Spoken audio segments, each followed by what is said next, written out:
بسم اللہ الرحمن الرحیم۔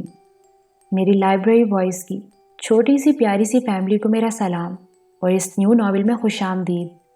ویڈیو شروع کرنے سے پہلے میں یہاں اپنے ایک ویور کا نام لینا چاہوں گی جنہوں نے مجھے بہت زیادہ ریکویسٹ کیا کہ میں ان کا نام اپنی ویڈیو میں لوں۔ تو hello Sanu, how are you? I hope کہ آپ ٹھیک ہوں گے اور خوش ہوں گے، بلکہ اب تو اور بھی زیادہ خوش ہوں گے کیونکہ میں نے آپ کا نام اپنی ویڈیو میں لے لیا ہے۔ تو ویورز، ویڈیو شروع کرنے سے پہلے ہمیشہ کی طرح آپ سے التماس ہے کہ اس ویڈیو کو لائک کرنا، کمنٹ کرنا اور شیئر کرنا مت بھولیے گا، اور اگر آپ میرے چینل پر نیو ہیں تو ساتھ میں اس کو سبسکرائب بھی کر لیجئے گا اور بیل نوٹیفیکیشن کو آن کر دیجئے گا تاکہ میری آنے والی تمام نیو ویڈیوز کی اپڈیٹس آپ تک بر وقت پہنچ سکیں۔ تو ویورز، آئیے چلتے ہیں ناول بازی کی فرسٹ ایپیسوڈ کی طرف۔ میرے ملنے جلنے والوں کا خیال تھا کہ میں ایک مثالی نوجوان ہوں۔ پڑوس کے بڑے بوڑھے اپنی اولاد کو میری مثال دیتے تھے، سب مجھ پر اعتماد کرتے تھے، سوائے ان لفنگے نوجوانوں کے جو پان کی دکان یا رمضان کے جھونپڑا ہوٹل کی بینچوں پر ڈیرا جمائے رہتے تھے اور اسکول آنے جانے والی لڑکیوں کو چھیڑنے اور ان پر آوازیں کسنے کو ہی زندگی کا حاصل سمجھتے تھے۔ ان کو مجھ سے شدید بیر تھا کیونکہ میں نے ان میں سے کئی ایک کو نقصان بھی پہنچایا تھا، مثلاً علی بخش، جس کے گلے میں ہر وقت پان کی گلوری دبی رہتی تھی اور وہ در و دیوار کو پان کی پیک کی گلکاریوں سے سجاتا رہتا تھا۔ علاقے میں جگہ جگہ اس کے شاہکار نظر آتے تھے۔ وہ اسکول لگنے کے وقت اور چھٹی ہونے کے بعد بڑی باقاعدگی سے بیہودہ فلمی گانے گاتا اور لڑکیوں پر آوازیں کستا۔ اسی کماش کے دوسرے بھی تھے، لیکن علی بخش کے دادا جان ان جیسے لوگوں کے لیے بڑے خطرناک تھے۔ ریٹائرڈ فوجی تھے اور اب بھی اتنا کس بل رکھتے تھے کہ علی بخش جیسے لونڈوں کو 2-4 ہاتھ میں لمبا کر دیں۔ پانچوں وقت کے نمازی اور نیک فطرت انسان تھے۔ محلے کے سب لوگ انہیں دادا جان کہتے تھے۔ ایک روز میں کالج سے آ رہا تھا کہ وہ راستے میں مل گئے۔ میں نے سلام کیا تو رک گئے۔ کیا حال ہے منصور میاں؟ کیسی پڑھائی ہو رہی ہے؟ انہوں نے شفقت سے پوچھا۔ خدا کا احسان ہے دادا جان، آپ بزرگوں کی دعائیں ہیں۔ خدا عمر دراز کرے میاں۔ 12ویں میں پڑھ رہے ہو نا؟ جی دادا جان۔ ایک وہ اپنے علی بخش ہیں، آوارہ گردی سے ہی فرصت نہیں ملتی۔ لاکھ کوشش کی کہ کچھ پڑھ لکھ جائیں، لیکن چوتھی جماعت پاس کر کے نہ دی۔ نہ جانے زندگی میں کیا کریں گے۔ دادا جان، غیبت گناہ ہے، لیکن ایک ایسی بات بتانا چاہتا ہوں جو انسانی رشتے سے متعلق ہے۔ علی بھی دوسرے بیکار لڑکوں کی طرح اسکول کے وقت ہوٹل کے بینچوں پر جا بیٹھتے ہیں اور لڑکیوں کو چھیڑتے ہیں۔ اگر آپ کو میری بات پر یقین نہ آئے تو خود اپنی آنکھوں سے دیکھ لیں اور ان لوگوں کو سرزنش کریں۔ محلے والے سخت پریشان ہیں، میرا خیال ہے آپ اس پر توجہ دیں گے۔ علی بھی ان میں شامل ہوتا ہے؟ دادا جان غصے سے کانپتے ہوئے بولے۔ جی دادا جان۔ تمہارا شکریہ بیٹے، دادا جان نے ٹھنڈی سانس لے کر کہا اور آگے بڑھ گئے۔ دوسرے دن جب تمام لڑکے بے خبر بیٹھے اسکول کی چھٹی ہونے کا انتظار کر رہے تھے تو اچانک دادا جان ہوٹل کے عقب سے برآمد ہوئے۔ علی بخش ماتھے پر بالوں کا چاند بنائے، ہونٹ پان سے رنگے بیٹھا مسکرا رہا تھا۔ دادا جان نے اس کی گردن ناپی۔ علی کی گھٹی گھٹی چینخ سے سب چونک پڑے اور بھگدڑ مچ گئی، لیکن کیا مجال کہ علی ان کے چنگل سے نکل سکتا۔ دادا جان نے وہیں اس کی کھال ادھیڑ کر رکھ دی اور ہوٹل کے مالک امان اللہ کو وارننگ دی کہ اگر اسکول کے اوقات میں اس نے ہوٹل پر لڑکوں کا جھمگھٹا ہونے دیا تو پھر اسے یہ ہوٹل بند ہی کرنا پڑے گا۔ کچھ عرصے تک لڑکے سہمے رہے، کسی کو تفریح کی سوجتی تو کہیں اور چلا جاتا تھا۔ علی بخش اس مخبر کی کھوج میں تھا جس نے دادا جان کو اطلاع دی تھی۔ شعبے میں وہ کئی لوگوں سے لڑ بھی چکا تھا اور پھر نہ جانے کس طرح اسے میرے بارے میں علم ہو گیا۔ منو کی پان کی دکان کے نزدیک ایک دن اس نے مجھے پکڑ لیا۔ میں کالج سے واپس آ رہا تھا، علی کے ساتھ 2 لڑکے بھی تھے۔ دادا جان سے شکایت کس نے کی تھی؟ علی بخش نے سرد لہجے میں پوچھا۔ میں نے جواب دیا۔ تو میرا خیال ٹھیک تھا، علی نے دوسروں کی طرف دیکھ کر کہا۔ مارو سالے کو، ایک لڑکے نے کہا۔ میں نے کتابیں پان کی دکان پر رکھ دیں اور آگے بڑھ کر اس لڑکے کا گریبان پکڑ لیا۔ مارو سالے کو؟ کیوں؟ میں نے کہا اور ایک گھونسا اس کے جبڑے پر رسید کر دیا۔ وہ لڑکھڑایا تو میں نے اس کے لات رسید کر دی۔ معن علی بخش اور دوسرا لڑکا مجھ سے لپٹ پڑا۔ میں لڑائی بھڑائی کا آدمی نہیں تھا، لیکن تھا ان سب سے زیادہ تندرست و توانا۔ صبح 2 گھنٹے کی کسرت سے میں نے اپنے بدن کو فولاد بنا لیا تھا۔ چنانچہ میں نے تینوں کی زبردست ٹھکائی کی۔ ان لوگوں نے پہلی بار میرے ہاتھ دیکھے تھے۔ نہ جانے کس طرح اس وقت ابا آ گئے۔ انہوں نے ہنگامہ دیکھ کر گاڑی روکی اور مجھے دیکھ کر نیچے اتر آئے، حالانکہ پلہ میرا بھاری تھا۔ ابا کو یہ دیکھ کر غصہ آیا کہ 3 لڑکے مجھ سے لپٹے ہوئے ہیں۔ انہوں نے تیش میں آ کر پستول نکال لیا۔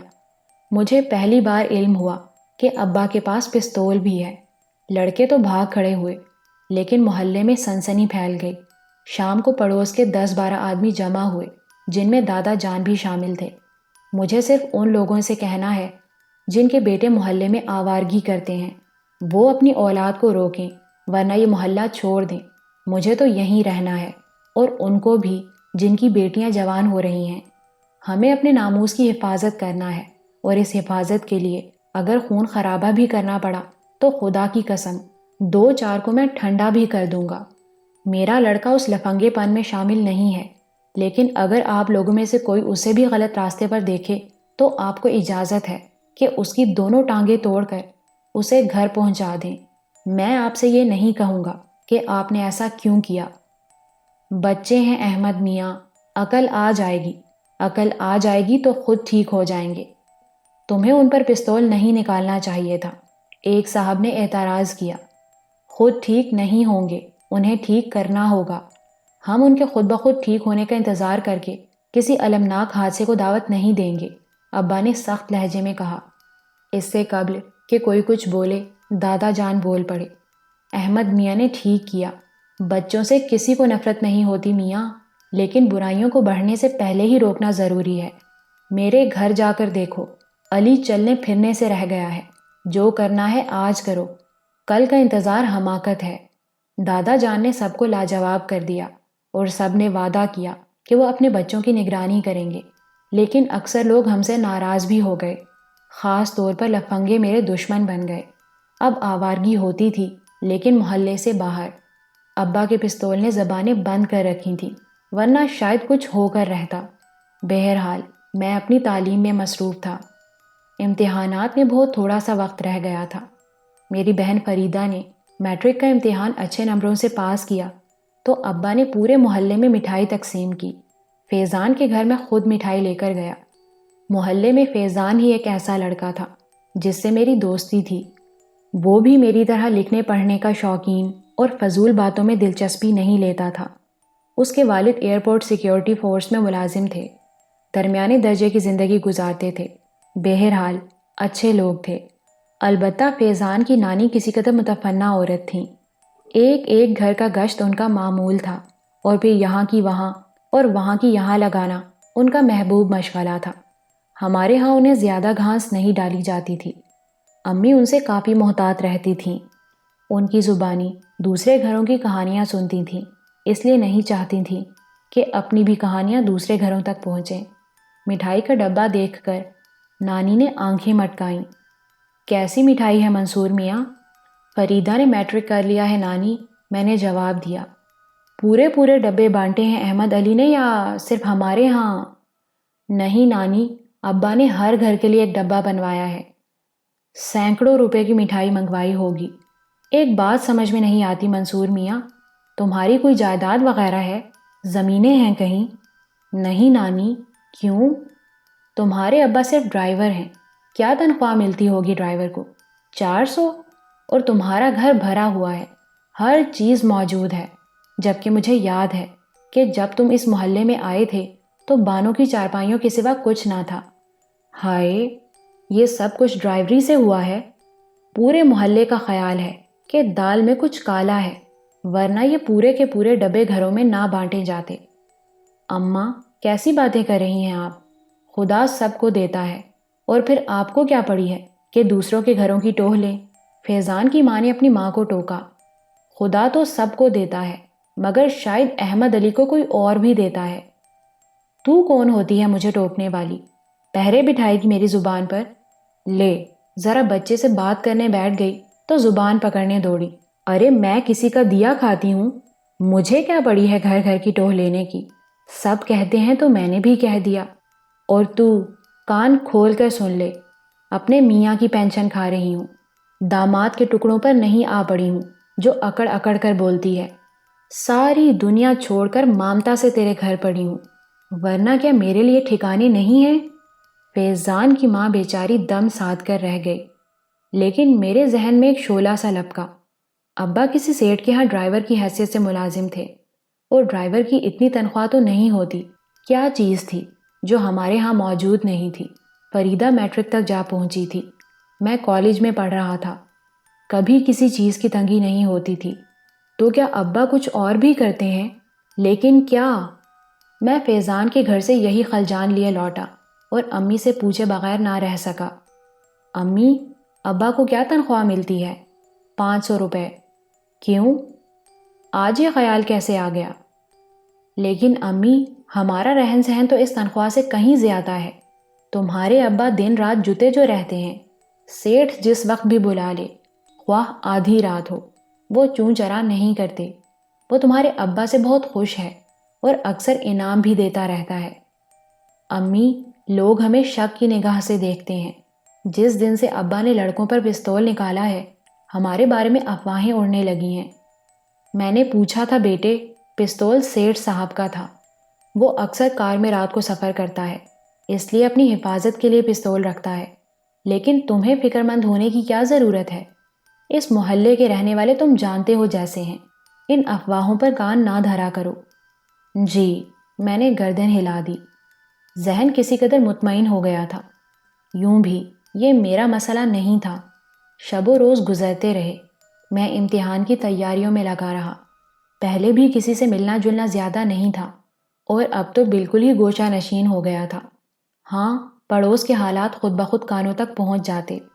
عزیز کو چوری کے الزام میں گرفتار کر لیا گیا، علی کا کسی سے جھگڑا ہو گیا اور اس کا سر پھٹ گیا، حافظ یوسف مکان چھوڑ کر چلے گئے اور ان کے مکان میں فیروز نامی کوئی شخص آ گیا جو بڑا جھگڑالو ہے اور 2 بار چاقو نکال چکا ہے۔ علی بخش گھر سے بھاگ گیا تھا لیکن پکڑا گیا۔ ان ساری باتوں کی تفصیل امتحان کے بعد ہی معلوم ہوئی۔ فیروز خان ایک ہٹا کٹا خوفناک شکل کا آدمی تھا۔ محلے کے اوباش لڑکوں نے اس سے دوستی کانٹ لی تھی اور اکثر اس کے ہاں جمگھٹا لگا رہتا تھا۔ سردیاں شروع ہو چکی تھیں۔ فریدہ کے بارے میں ابھی فیصلہ نہیں ہو سکا تھا کہ کالج میں اسے داخلہ دلایا جائے یا نہیں۔ ابا اس کی مزید تعلیم کے خلاف تھے، لیکن امی کا کہنا تھا کہ بچی کو شوق ہے تو پڑھنے دیا جائے، حالات اچھے ہیں اور اس کی تعلیم کسی دشواری کا باعث نہیں ہے۔ بہرحال ابھی کوئی فیصلہ نہیں ہو سکا تھا۔ اس شام بارش ہو گئی۔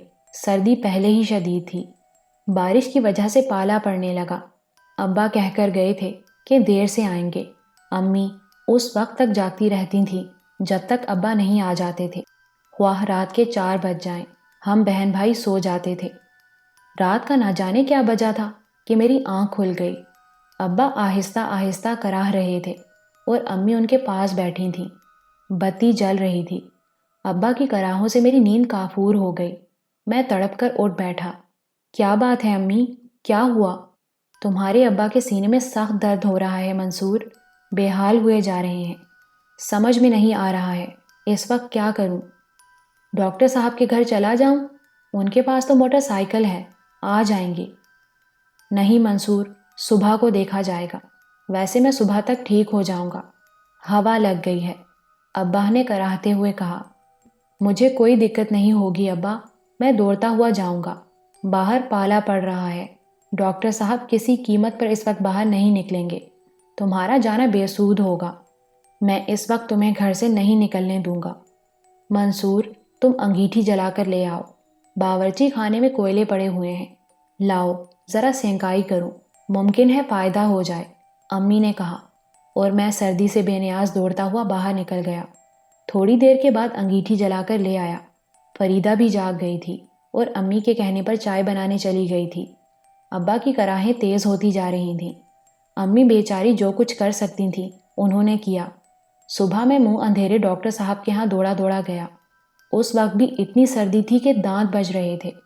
سورج آج بھی نہیں نکلا تھا۔ ان ڈاکٹر صاحب سے ابا کی کچھ شناسائی تھی۔ انہوں نے پہلے تو کچھ تامل کیا، لیکن جب میں نے صورتحال بتائی تو چلنے کو تیار ہو گئے۔ میں ان کے ساتھ موٹر سائیکل پر گھر آیا۔ ابا کی حالت اسی طرح تھی۔ پڑوسن خالہ امی کے پاس تھیں اور ان کے شوہر بھی آ گئے تھے۔ ڈاکٹر صاحب نے پہلے تو انگیٹھی پر ہاتھ سینک کر اپنی حالت درست کی، پھر ابا کا معائنہ کیا۔ آلہ لگا کر دیر تک دیکھتے رہے، پھر بولے، ڈبل نمونیا ہے، اگر فوراً کنٹرول کر لیا جاتا تو شاید حالت سنبھل جاتی، لیکن اب مشکل ہے، فوراً ہسپتال لے جانا ہوگا۔ امی رونے لگیں۔ ہمارے پڑوسی اللہ دین خالو نے انہیں تسلی دی۔ میں بڑی مشکل سے ٹیکسی تلاش کر کے لایا اور ہم ابا کو ہسپتال لے گئے۔ ڈاکٹر صاحب نے سفارش کی تھی، جس کی وجہ سے ابا کو فوراً ہسپتال والوں نے داخل کر لیا۔ لیکن اسی دن 1 بجے مجھے اپنی زندگی کے سب سے المناک لمحات سے دوچار ہونا پڑا۔ ابا کے انتقال کی خبر ماں اور بہن کو مجھ بد نصیب نے ہی سنائی۔ ابا اس طرح اچانک چلے گئے تھے کہ کوئی سوچ بھی نہیں سکتا تھا۔ امی پر ہیضانی کیفیت طاری تھی۔ سب کچھ ایک خواب کے سے عالم میں ہوا۔ تجہیز و تکفین ہوئی، سوئم ہوا، 40واں ہوا، لیکن سب کچھ ایک بے یقینی کے عالم میں ہوا۔ زندگی کے 20 سال ایک حساس نوجوان کو بہت کچھ دے دیتے ہیں۔ گو میری پرورش ایسے محلے اور ایسے ماحول میں ہوئی تھی جہاں ذہن اور ذات کی کوئی انفرادیت نہیں ہوتی، فکر و نظر محدود ہوتی ہے، ذمہ داریاں ایک خاص حد سے آگے نہیں بڑھتیں۔ لیکن میں کسی قدر منفرد سوچ کا حامل تھا، انسانیت کے اصولوں سے بچپن ہی سے متاثر تھا اور اسی بنا پر بہت سی نگاہوں میں خار تھا۔ محلے کے اوباش مجھے اپنے راستے کا پتھر سمجھتے تھے اور ان کی آنکھوں سے میرے لیے نفرت ٹپکتی تھی۔ ان دنوں صحت بھی کچھ گر گئی تھی۔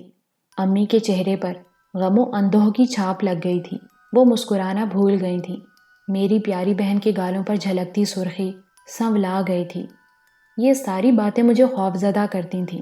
اب ان پھولوں کے رنگ مجھے برقرار رکھنے تھے، مجھے جس نے باپ کی زندگی میں کسی ذمہ داری کے بارے میں سوچا بھی نہ تھا۔ اب میں سوچتا تھا کہ میں بے سہارا ہوں۔ اب کسی سے جھگڑا ہو گیا تو میرا باپ پستول نکال کر نہیں کھڑا ہوگا، مجھے خود ہی سب کچھ کرنا ہے۔ فریدہ میری عزت، ماں میری جنت، مجھے ان دونوں کو قائم رکھنا تھا۔ چنانچہ میں نے فیصلہ کر لیا کہ تعلیم ترک کر دوں۔ ابا نے ایک اچھا گھر بنایا تھا۔ ہماری پرورش میں انہوں نے کہیں بھی مایوسی اور حسرت پیدا نہیں ہونے دی تھی، اور اس کے لیے انہوں نے جو کچھ کمایا وہ خرچ کر دیا تھا۔ امی بھی کچھ زیادہ دور اندیش نہیں تھیں، اس لیے انہوں نے بھی کچھ پس انداز نہیں کیا تھا۔ چنانچہ فریدہ کے بہتر مستقبل کے لیے مجھے اب میدان عمل میں آنا تھا۔ نانی کہہ رہی تھیں، اے بیٹی، جانے والے تو چلے جاتے ہیں اور اپنے پیچھے بے شمار یادیں چھوڑ جاتے ہیں، لیکن صبر کرنا پڑتا ہے۔ تمہارے آگے بچے ہیں، خاص طور سے بیٹی۔ ماشاءاللہ فریدہ سیانی ہو گئی ہے۔ اس کے لیے کیا سوچا تم نے؟ کچھ بھی نہیں نانی، جو سوچنے والا تھا اس نے اچانک منہ موڑ لیا۔ یہ بھی نہ بتایا کہ اس کے بعد ہمیں کیا کرنا ہے۔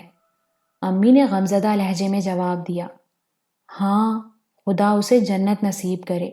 ویسے کمائی تو اچھی تھی، بیٹی کا جہیز تو جوڑا ہی ہوگا تم نے۔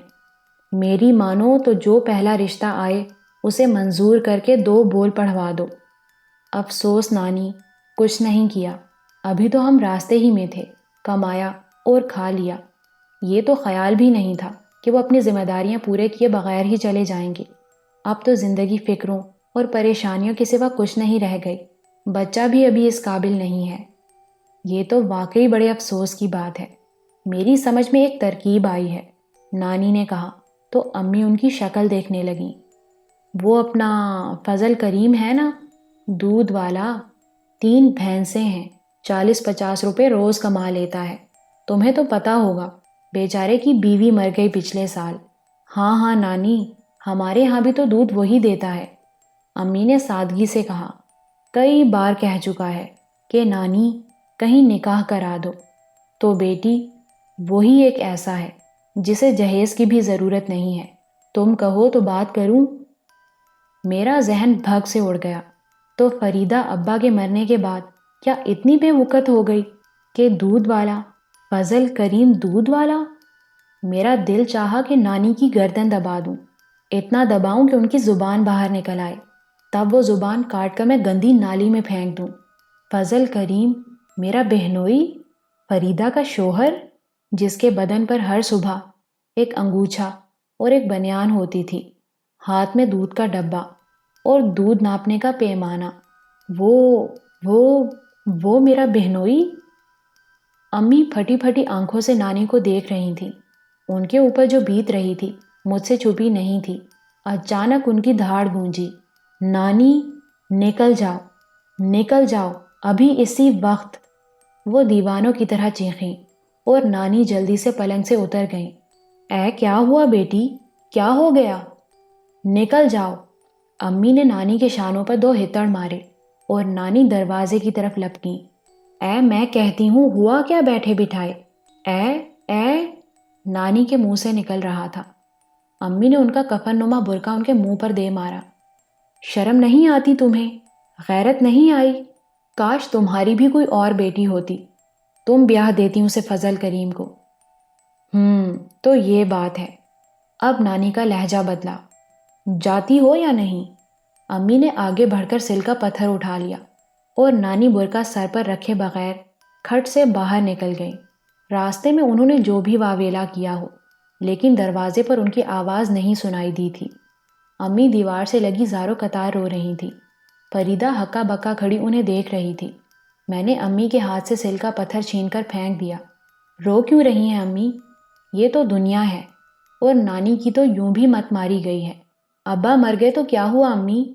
آپ سمجھ لیں کہ آپ پر کوئی مصیبت نہیں آئی۔ ایک ہی بہن ہے، میں اس کے لیے ساری دنیا کو الٹ پلٹ کر رکھ دوں گا۔ میں اس کی شادی ایسی جگہ کروں گا کہ آپ سوچ بھی نہیں سکتی۔ وہ آپ کے سر کا بوجھ نہیں ہے امی، میری ذمہ داری ہے۔ میرے الفاظ امی کے لیے بہت بڑی ڈھارس بن گئے۔ میں نے انہیں سینے سے لگا لیا۔ دیکھیے امی، اس سینے کی چوڑائی میں آپ چھپ جاتی ہیں۔ جب تک یہ آپ کی ڈھال ہے، آپ کیوں فکر مند ہوتی ہیں؟ میں آپ کو کسی پریشانی کا شکار نہیں ہونے دوں گا۔ آپ مجھ پر بھروسہ کریں۔ امی مجھ سے لپٹ کر آنسو بہاتی رہیں، لیکن اب ان کے آنسوؤں میں وہ شدت اور چہرے پر وہ بے بسی نہیں تھی۔ فریدہ نے اور میں نے انہیں کافی سمجھایا اور ان کے آنسو تھم گئے، لیکن وہ رات میں نے کانٹوں پر پہلو بدل بدل کر کاٹی۔ ابا جس سیٹ کے ہاں ملازمت کرتے تھے، میں نے اسے کبھی نہیں دیکھا تھا۔ بس 2-1 بار ابا کے ساتھ بازار گیا تھا تو انہوں نے راستے میں سیٹ کی کوٹھی دکھائی تھی۔ ان کی موت کے بعد ایک بار سیٹ کا آدمی آیا تھا اور اس نے رسمی سے پرسانے حال کے بعد 500 روپے امی کو دیے تھے، جو ابا کی تنخواہ تھی۔ رات کے آخری پہر میں نے فیصلہ کیا کہ اب مجھے ملازمت کر لینی چاہیے۔ گھر کی کفالت کے ساتھ فریدہ کا مستقبل اب میری قوت بازو کا منتظر ہے، اور اس کے لیے ابتدا سیٹھ عبد الجبار کے پاس سے ہی کرنی چاہیے۔ اپنے ابا کے حوالے سے میں اس سے مل سکتا تھا۔ امی سے مشورہ کرنا فضول تھا، ان سے آنسوؤں کے سوا اور کچھ نہ ملتا جو ہماری پریشانیوں کا حل نہیں تھے۔ مجھے وہی کرنا تھا جو وقت کی ضرورت تھی۔ خوابوں کی تعبیر الٹی بھی ہوتی ہے۔ انہوں نے مجھے جو کچھ بنانے کے خواب دیکھے تھے وہ بے بنیاد تھے۔ چنانچہ دوسرے دن صبح میں تیار ہو گیا۔ کہاں جا رہے ہو منصور؟ امی نے پوچھا۔ کچھ کام ہے امی، میں نے جواب دیا۔ کب تک واپس آ جاؤ گے بیٹے؟ دوپہر تک، میں نے جواب دیا اور باہر نکل گیا۔ جھونپڑی ہوٹل کے سامنے سے گزر رہا تھا کہ چند لڑکوں نے میرا راستہ روک لیا۔ استاد بلا رہے ہیں۔ کون استاد؟ میں نے تلخ لہجے میں پوچھا تو ایک لڑکے نے ہوٹل کی بینچ کی طرف اشارہ کیا۔ فیروز کو میں پہچانتا تھا۔ بڑی بڑی مونچھوں کو تاؤ دیتا ہوا، گھٹے ہوئے سر کے ساتھ، ننگے بدن بیٹھا ہوا تھا، گلے میں تعویذ پڑا ہوا تھا۔ میں اس کے پاس گیا۔ تمہارا نام منصور ہے بابو جی؟ اس نے مضحکہ اڑانے والے لہجے میں کہا۔ ہاں، کیا بات ہے؟ میں نے سوال کیا۔ کچھ نہیں، بچے بڑی شکایت کرتے ہیں تمہاری۔ سنا ہے تم نے بڑے ہاتھ دکھائے ہیں، مگر اب ایسا مت کرنا بابو جی۔ بچے اس عمر میں کھیلیں گے کھائیں گے نہیں تو کیا بوڑھے ہو کر ایسا کریں گے؟ خود بھی عیش کرو اور انہیں بھی کرنے دو، تمہارا کیا جاتا ہے؟ ویسے میرا نام فیروز ہے۔ کوئی کام ہے مجھ سے؟ میں نے پوچھا۔ بس یہی کام تھا بابو جی، بچوں کو اب شکایت نہیں ہونی چاہیے، اور ہاں کبھی کبھار سلام کرنے آ جایا کرو ڈیرے پر، بڑی برکت ہے دعا سلام میں۔ جی تو چاہا اسی وقت سلام دعا شروع کر دوں، لیکن امی اور فریدہ کے چہرے سامنے آ گئے اور میں آگے بڑھ گیا۔ فیروز کی مکروہ ہنسی دور تک میرا تعاقب کرتی رہی۔ دیر تک ذہن کو پرسکون رکھنے کی کوشش کرتا رہا۔ خون کھول گیا تھا میرا، لیکن اب واقعی وہ حالات نہیں تھے۔ کوئی بھی اونچ نیچ ماں اور بہن کے لیے مہلک بن جاتی۔ نوکری مل جائے تو یہ مکان بھی بیچ دوں گا، اس کی رقم فریدہ کے لیے رکھ لوں گا اور کسی کرائے کے مکان میں زندگی بسر کر دوں گا۔ انہی خیالات میں ڈوبا ہوا سیٹھ جبار کی کوٹھی کے گیٹ پر پہنچا۔ کوٹھی کیا تھی، پورا محل تھا۔ گیٹ پر کوئی نہیں تھا۔ ایک شارے کوٹھی کے صدر دروازے تک گئی تھی، جس پر سرخ بجری بچھی ہوئی تھی۔ اس کے دونوں طرف سبز گھاس کے وسیع میدان تھے۔ میں ٹھٹکا، پھر ہمت کر کے اندر داخل ہو گیا۔ آخری سرے پر مالک کیاریوں میں کام کر رہا تھا، اس کے سوا دور دور تک کوئی نظر نہ آیا۔ سوچا کہ مالی سے بات کروں، لیکن پھر قدم خود بخود صدر دروازے کی طرف اٹھ گئے۔ ابھی قریب پہنچا ہی تھا کہ ایک لڑکی اندر سے نکلی۔ فریدہ کی تقریباً ہم عمر ہوگی، لیکن چھوٹی بچی بنی ہوئی تھی۔ گھٹنوں تک سفید خوبصورت فراک، سنہرے بالوں کے گچھوں میں سیاہ ربن، آنکھوں میں شوخی اور شرارت۔ ایک نگاہ میں یہی تاثر ابھرا۔ فرمائیے، اس نے خوش دلی سے پوچھا۔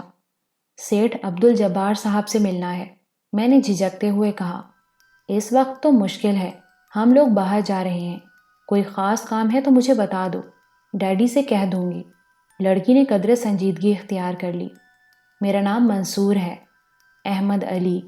میں نے اتنا ہی کہا تھا کہ ایک طویل قامت شخص گرے رنگ کے سوٹ میں ملبوس اندر سے نکلا۔ بڑی باروب شخصیت تھی، چہرے پر نگاہ نہیں جمتی تھی۔ میرے حواس ساتھ چھوڑنے لگے تھے۔ بھلا میں اس شخص سے بات کیسے کروں گا؟ کیا بات ہے اینجل، کون ہے یہ؟ اس شخص نے نزدیک آ کر کہا۔ منصور ہیں ڈیڈی، سولی پر چڑھنے آئے ہیں، لڑکی نے شگفتگی سے جواب دیا۔ ہر وقت شرارت اچھی نہیں ہوتی اینجل، سیٹھ جبار نے اسے پیار سے ڈانٹا اور مجھ سے پوچھا، کیا بات ہے، کون ہو تم، کیوں آئے ہو؟ جی میرا نام منصور ہے، احمد علی کا لڑکا ہوں، جو آپ کے ہاں ڈرائیور تھے، جن کا انتقال پچھلے ماہ ہوا ہے۔ اوہ، تم احمد علی کے بیٹے ہو؟ ہاں، مرحوم نے کئی بار تمہارا تذکرہ کیا تھا۔ مجھے احمد علی کی موت کا بہت رنج ہے، کہو میں تمہاری کیا مدد کر سکتا ہوں؟ کوئی کام ہے مجھ سے؟ سیٹھ صاحب کی آواز نرم تھی۔ جی میں ملازمت چاہتا ہوں۔ ڈرائیونگ کر لیتے ہو؟ جی نہیں، ویسے میں نے انٹر کیا ہے۔ وقت ضائع کیا ہے، اس سے بہتر تھا کہ کوئی ہنر سیکھتے۔ نہ جانے تم جیسے لوگ اونچے خواب کیوں دیکھنے لگتے ہیں، ہوتے کچھ ہیں، بننا کچھ چاہتے ہیں۔ خیر، تم اگر چاہو تو کل سے آ سکتے ہو، میں ڈرائیور سے کہہ دوں گا کہ تمہیں ڈرائیونگ سکھا دے، پھر تم اپنے باپ کا کام سنبھال سکتے ہو۔ اور ہاں، احمد علی وفادار آدمی تھا، اس لیے تمہاری تنخواہ کل سے ہی شروع ہو جائے گی۔ احمد علی کو 500 روپے ملتے تھے، تمہیں بھی اتنے ہی دیا کریں گے، لیکن 10-12 دن میں سیکھ لینا، ٹھیک ہے؟ سیٹھ صاحب نے مجھے غور سے دیکھتے ہوئے کہا اور میں نے گردن ہلا دی۔ آؤ اینجل، وہ لڑکی کو لے کر آگے بڑھ گئے اور مجھے سوچ کی لہروں میں چھوڑ گئے۔ ابا ایک معمولی ڈرائیور تھے، انہیں کیا حق تھا کہ مجھے اسکول اور کالج کی راہ پر ڈالتے؟ کیوں نہ کسی مکینک کے پاس یا ورک شاپ میں بٹھایا، جہاں میں اپنے طبقے کے مطابق کارآمد آدمی بنتا۔ سیٹھ صاحب نے اپنے طبقے کی نمائندگی کرتے ہوئے صحیح کہا تھا کہ رینگنے والوں کو اڑنے کا تصور نہیں کرنا چاہیے۔ ڈرائیور کے بیٹے کو ڈرائیور ہی بننا چاہیے، لیکچرار یا ڈاکٹر نہیں۔ زیادہ سے زیادہ بابو گیری کے خواب دیکھ لے۔ کیا بات ہے میاں، کیوں کھڑے ہو یہاں؟ آواز سن کر میں چونکا تو مالی سر پر کھڑا تھا۔ میں نے اس سے معذرت کی اور کوٹھی سے نکل آیا۔ گھر جانے پر امی سوالات کرتیں اور مجھے جواب دینا پڑتے۔ نہ جانے صورتحال کیا ہوتی، اس سے نمٹنے کے لیے مہلت درکار تھی۔ سیٹھ جبار نے برا سلوک نہیں کیا تھا، البتہ انسانی تفریق کا احساس بیدار کر دیا تھا، اور یہ ایک حقیقت تھی، اس سے مفر نہ تھا۔ مجھے ان کی پیشکش کو قبول کرنا ہوگا۔ امی کی بیوگی کی خاطر، فریدہ کے مستقبل کے لیے۔ آخر خود کو قائل کر کے میں گھر لوٹا۔ کہاں گئے تھے منصور؟ امی نے حسب عادت پوچھا۔ نوکری تلاش کرنے، اور آپ کی دعا سے کامیاب لوٹا ہوں، میں نے جواب دیا، اور امی ہکا بکا مجھے دیکھنے لگیں۔ ان کی آنکھوں میں حیرت اور کرب کے سائے لہرا گئے۔ کہاں ملی ہے نوکری؟ انہوں نے بجھے دل سے کہا۔ سیٹھ جبار کے ہاں، وہی ملازمت جو ابا کی تھی۔ سیٹھ صاحب بہت اچھے انسان معلوم ہوتے ہیں۔ ڈرائیونگ نہیں جانتا، لیکن سیکھ لوں گا۔ آپ بے فکر رہیں امی، ہم ابا کو واپس نہیں لا سکتے، لیکن میں آپ کو ان کی کمی محسوس نہیں ہونے دوں گا۔ امی ٹھنڈی سانس بھر کر خاموش ہو گئیں۔ ان کے وہ سارے خواب بکھر گئے تھے جو انہوں نے میرے مستقبل کے لیے دیکھے تھے۔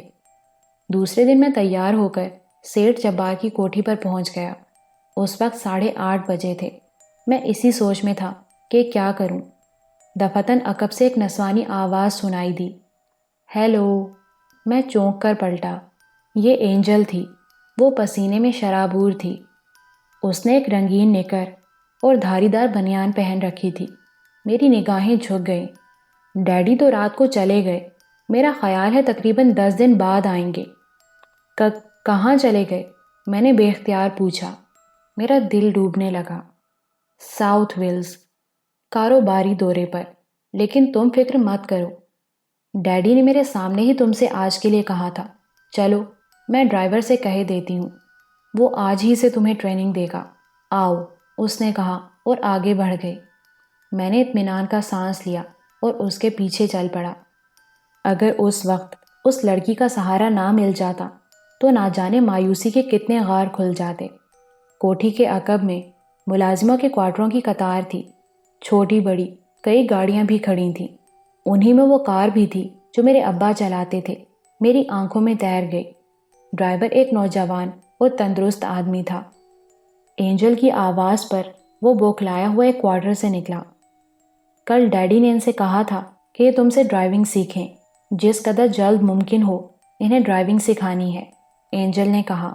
جو حکم بی بی جی، ڈرائیور نے ادب سے کہا۔ اینجل چل دی اور ڈرائیور نے مجھ سے کہا، آؤ میاں، اندر آ جاؤ۔ میں اس کے ساتھ اندر گیا۔ چھوٹے سے کوارٹر میں اس کی بیوی اور 2 بچے بھی تھے۔ اس نے بیوی سے چائے کے لیے کہا اور مجھ سے بولا، میرا نام امجد ہے، تمہارا کیا نام ہے؟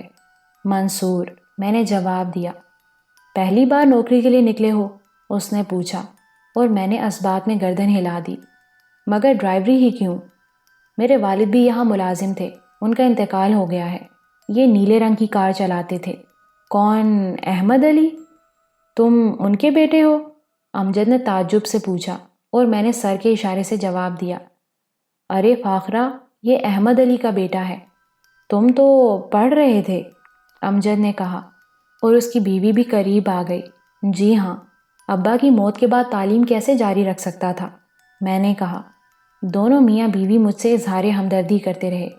امجد نے کہا کہ میں کسی بات کی فکر نہ کروں، وہ بہت جلد مجھے ڈرائیونگ میں طاق کر دے گا۔ وہ ابا کا بہت مداح تھا اور دیر تک ان کے بارے میں باتیں کرتا رہا۔ اس نے اسی دن مجھے 2 گھنٹے تک ایک میدان میں ٹریننگ دی۔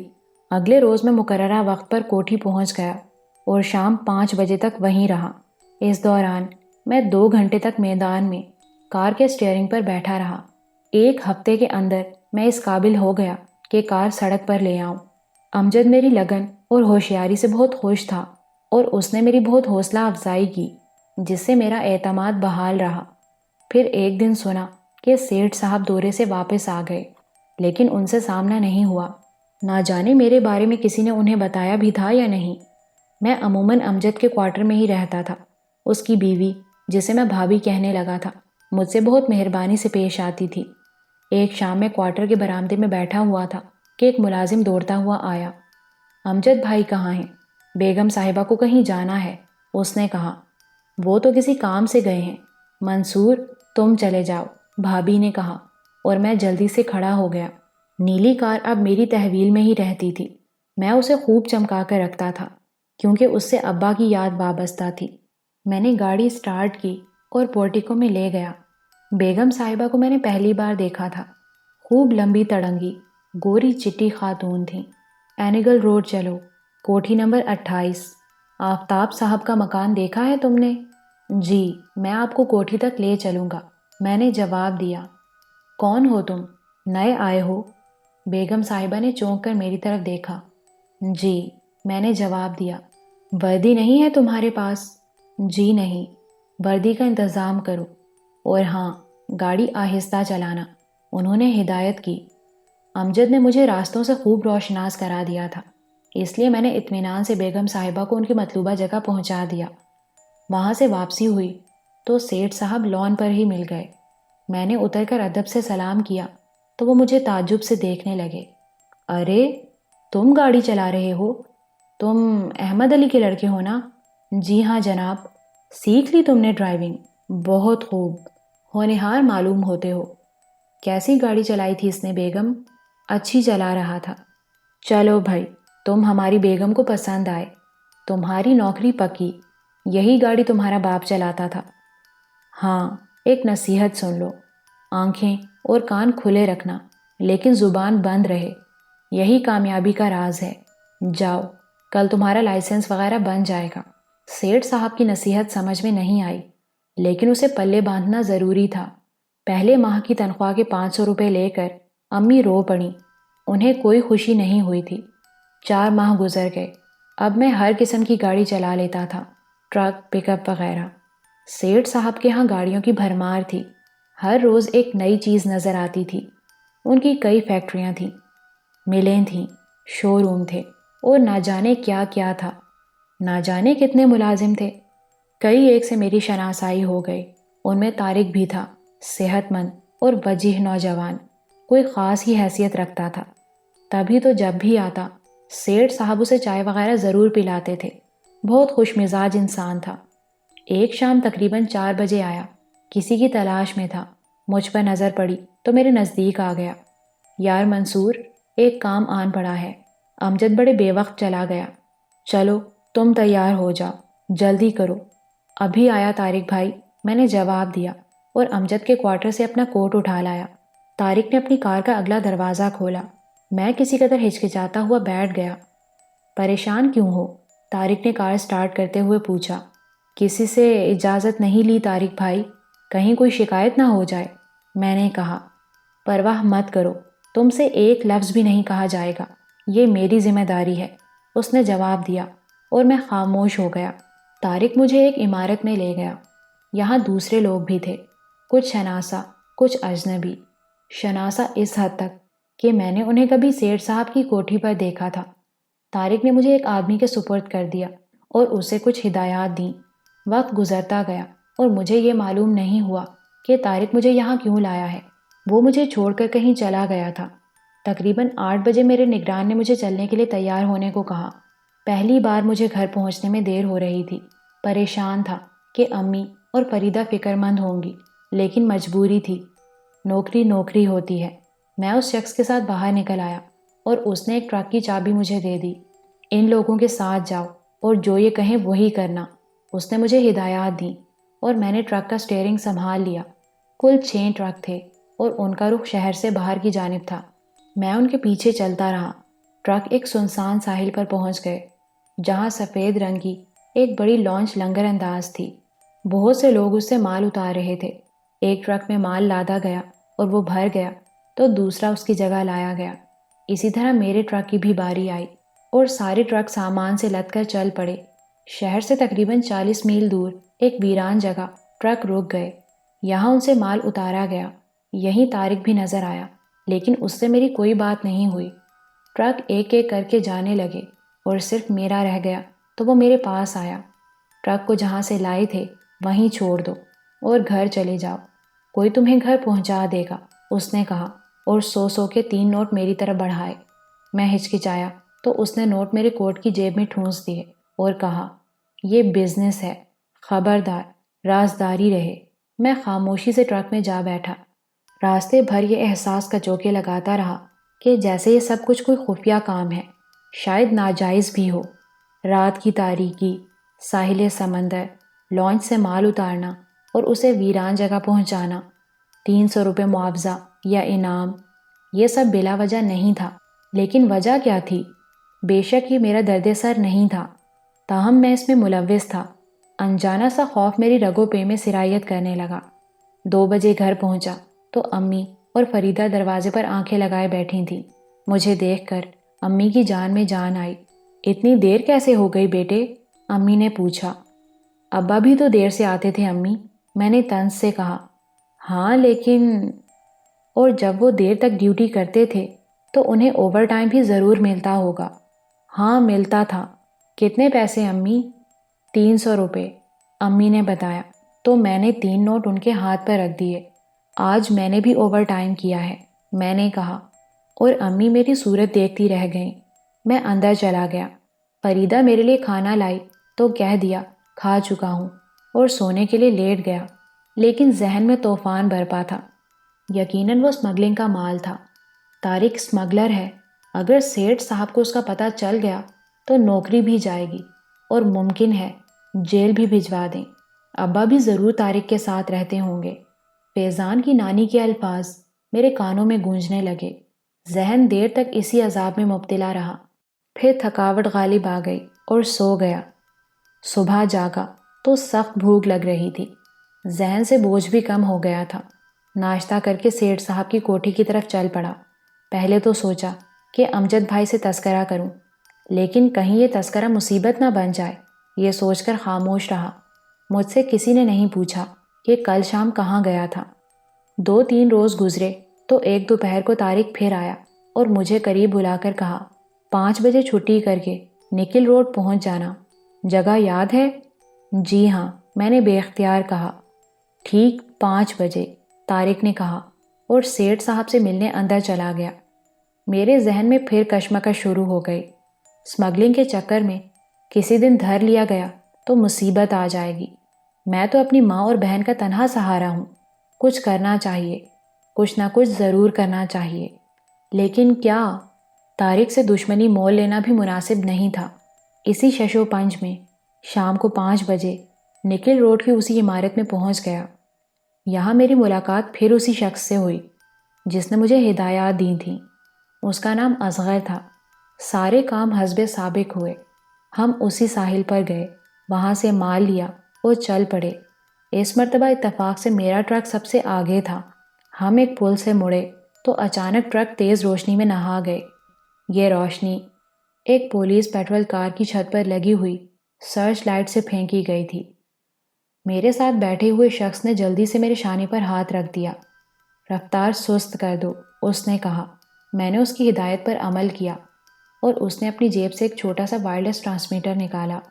ہوشیار، پولیس آ گئی ہے۔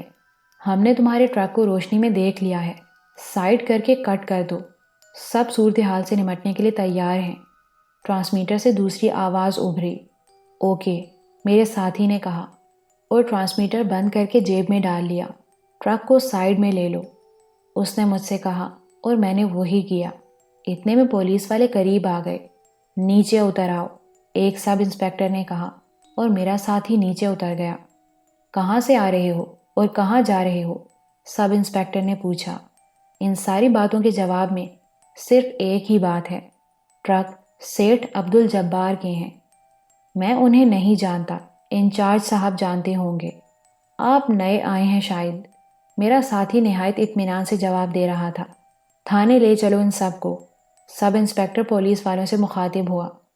وقت بڑا قیمتی ہے انسپیکٹر صاحب، بہتر یہ ہے کہ آپ وائرلیس پر انچارج صاحب سے بات کر لیں یا پھر ان سپاہیوں سے پوچھ لیں۔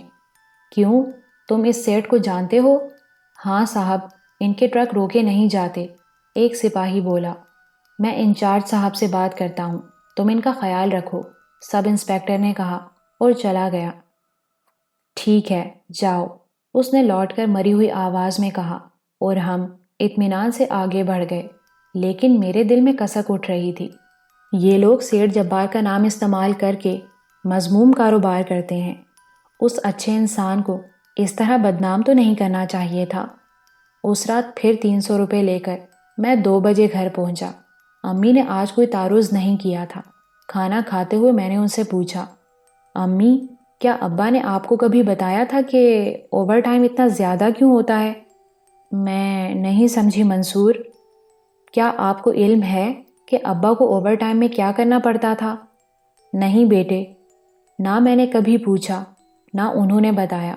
شروع میں وہ بھی تمہاری طرح پریشان سے لگتے تھے، لیکن بعد میں ٹھیک ہو گئے تھے۔ لیکن بات کیا ہے بیٹے؟ یہ اوور ٹائم اسمگلنگ کا ہوتا ہے امی۔ بندرگاہ سے مال لے کر ایک جگہ پہنچانا پڑتا ہے، اور حیرت کی بات تو یہ ہے کہ سب کچھ سیٹھ جبار کے نام پر کیا جاتا ہے، جبکہ سیٹھ صاحب اس بات سے واقف بھی نہیں ہیں۔ ان کا ایک دوست یہ حرکتیں کرتا ہے، میں نے بے حد سرد لہجے میں کہا۔ امی کا چہرہ زرد پڑ گیا، وہ لرزتی ہوئی آواز میں بولی، نہیں بیٹے، تم آئندہ ایسا مت کرنا، ہم لعنت بھیجتے ہیں ایسے اوور ٹائم پر۔ تمہارے علاوہ اب اور کوئی ہمارا سہارا نہیں ہے بیٹے، تم صاف منع کر دینا، بلکہ یہ نوکری ہی چھوڑ دو۔ نوکری تو میں سیٹھ صاحب کے ہاں کرتا ہوں امی، میرا خیال ہے کیوں نہ میں سیٹھ صاحب کو بتا دوں، اور اگر وہ موذی دشمن بن گیا تو سیٹھ صاحب خود ہی سنبھال لیں گے، وہ خود بھی تو بدنام ہو رہے ہیں۔ تم جو مناسب سمجھو منصور، مگر بیٹے خدا کے لیے کسی سے بیر مت باندھنا۔ آپ بے فکر رہیں امی، میں نے کہا۔ دوسرے دن اتفاق سے سیٹھ صاحب ہی کی کار پہ میری ڈیوٹی لگی۔ دن کو 10 بجے سیٹھ صاحب اپنی مرسیڈیز میں آ بیٹھے اور مجھ سے ایک جگہ چلنے کے لیے کہا۔ میں نے کار آگے بڑھا دی۔ جس جگہ سیٹھ صاحب کو جانا تھا اس کا فاصلہ کافی تھا۔ بڑی دیر تک سیٹھ صاحب سے بات کرنے کے لیے مناسب الفاظ تلاش کرتا رہا، پھر گلا صاف کرتے ہوئے بولا، جناب میں ایک عرض کرنا چاہتا ہوں۔ کیا بات ہے؟ انہوں نے نرم لہجے میں کہا، اور میری ڈھارس بندھ گئی۔ یہ طارق صاحب جو آپ کے پاس آتے جاتے ہیں۔ ہاں، کیا ہوا انہیں؟ جناب یہ اسمگلر ہیں، آپ کے نام سے اسمگلنگ کا کاروبار کرتے ہیں۔ پچھلی رات بھی انہوں نے پولیس کو آپ کا نام بتایا تھا۔ یہ میرا فرض تھا جناب کہ میں آپ کو مطلع کر دوں۔ اوہ، تم نے بڑا اچھا کیا جو مجھے بتا دیا، لیکن طارق ایسا آدمی تو نہیں ہے۔ بہرحال میں معلوم کروں گا، انہوں نے نہایت پرسکون لہجے میں کہا، اور مجھے ان کے سکون پر سخت حیرت ہوئی۔ انہیں تو حیرت اور غصے سے اچھل جانا چاہیے تھا۔ دوپہر کو ہم کوٹھی واپس آئے۔ بظاہر اب کوئی کام نہیں تھا، لیکن ڈیوٹی تو بہرحال دینی تھی۔ چنانچہ میں لان میں بیٹھ گیا۔ تقریباً 3 بجے تھے کہ امجد آیا۔ کیا کر رہے ہو؟ اس نے پوچھا۔ کچھ نہیں امجد بھائی، کوئی کام ہے؟ میں نے پوچھا۔ ہاں، امجد نے عجیب سے لہجے میں کہا۔ بیگم صاحبہ برآمد ہوئیں۔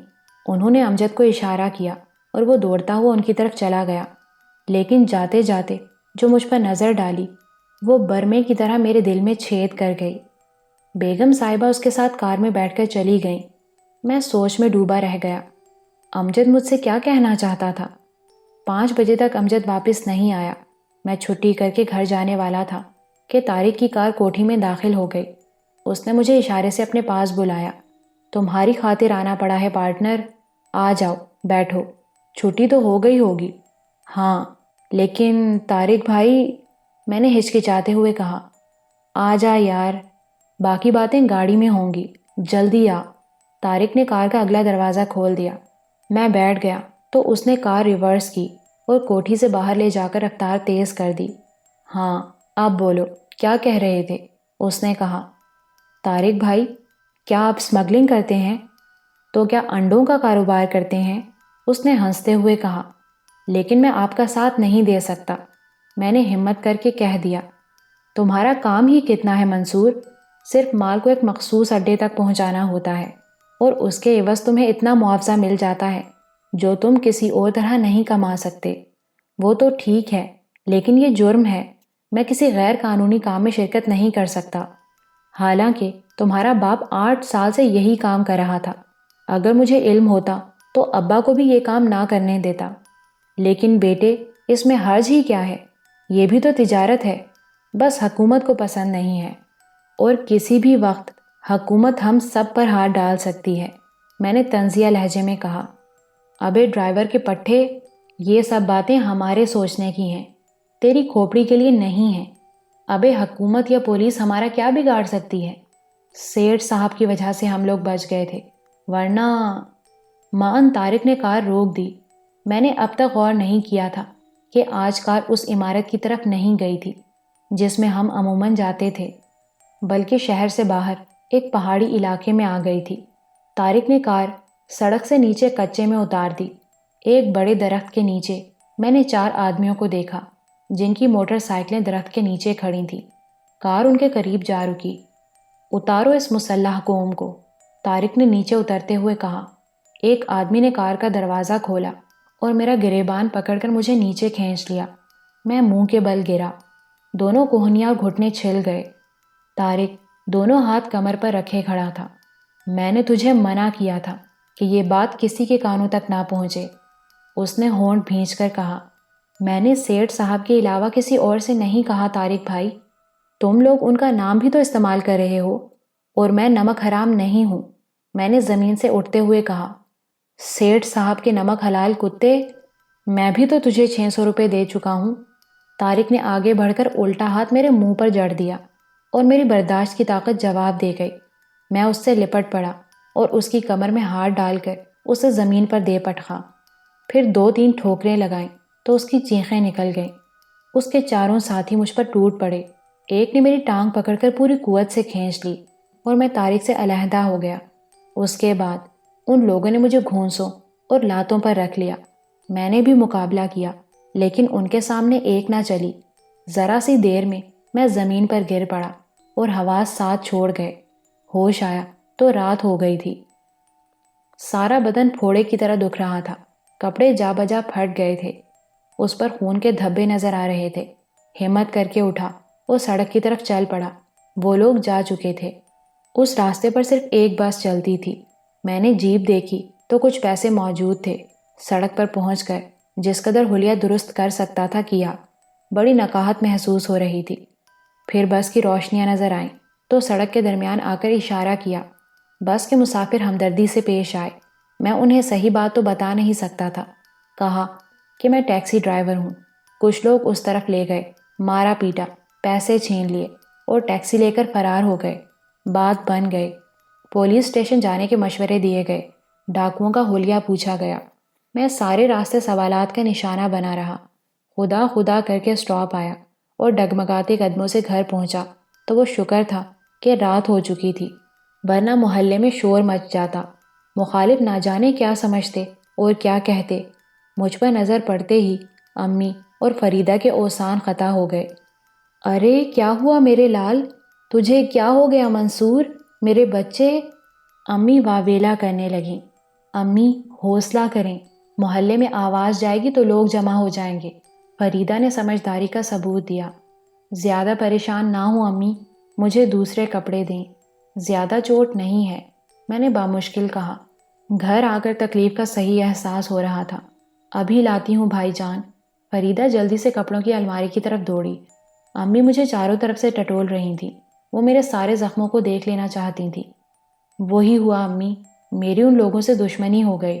آج سیٹھ صاحب کو بتایا تھا، کسی طرح ان لوگوں کو معلوم ہو گیا، انہوں نے مجھے ویرانے میں لے جا کر مارا ہے۔ خدا انہیں غارت کرے، اے خدا، ہم مظلوموں کی آہ لگے انہیں۔ امی زاروں قطار رونے لگیں۔ میں کل سیٹھ صاحب کے پاس جاؤں گا امی، ان سے کہوں گا کہ ان کی حماقت کا یہ نتیجہ نکلا، وہ ان سے نمٹ لیں گے۔ نہیں بیٹے نہیں، میں تجھے نہیں جانے دوں گی، اب میں تجھے وہاں قدم نہیں رکھنے دوں گی، تو وہاں نہیں جائے گا، امی تل ملا کر بولیں۔ فریدہ کپڑے لے آئی تھی، دونوں باہر چلی گئیں اور میں لباس تبدیل کرنے لگا۔ کئی چھوٹے چھوٹے زخم آئے تھے۔ فریدہ کو مرہم تیار کرنے میں لگ گئی، پھر اس نے میرے زخموں پر مرہم لگایا۔ میں ان لوگوں کو نہیں چھوڑوں گا امی، میں کسی طرح انہیں معاف نہیں کروں گا۔ وہ ملک دشمن ہیں، قوم کے غدار ہیں، وہ اس ملک کو کھوکھلا کر رہے ہیں۔ یہ ہمارا وطن ہے، ہم وطن کے غداروں کو نہیں چھوڑیں گے۔ میں ان کو… فریدہ نے بتایا کہ میں ساری رات ہذیان بکتا رہا، تیز بخار ہو گیا تھا مجھے، دوسرے دن بھی بخار میں پھنکتا رہا، تیسرے روز خدا خدا کر کے بخار اترا۔ امی ڈاکٹر سے دوا لے آئی تھی، زخموں کی ٹکور کی جاتی رہی تھی، کافی افاقہ تھا، تاہم کمزوری تھی۔ صحیح معنوں میں ہوش تیسرے دن آیا تھا۔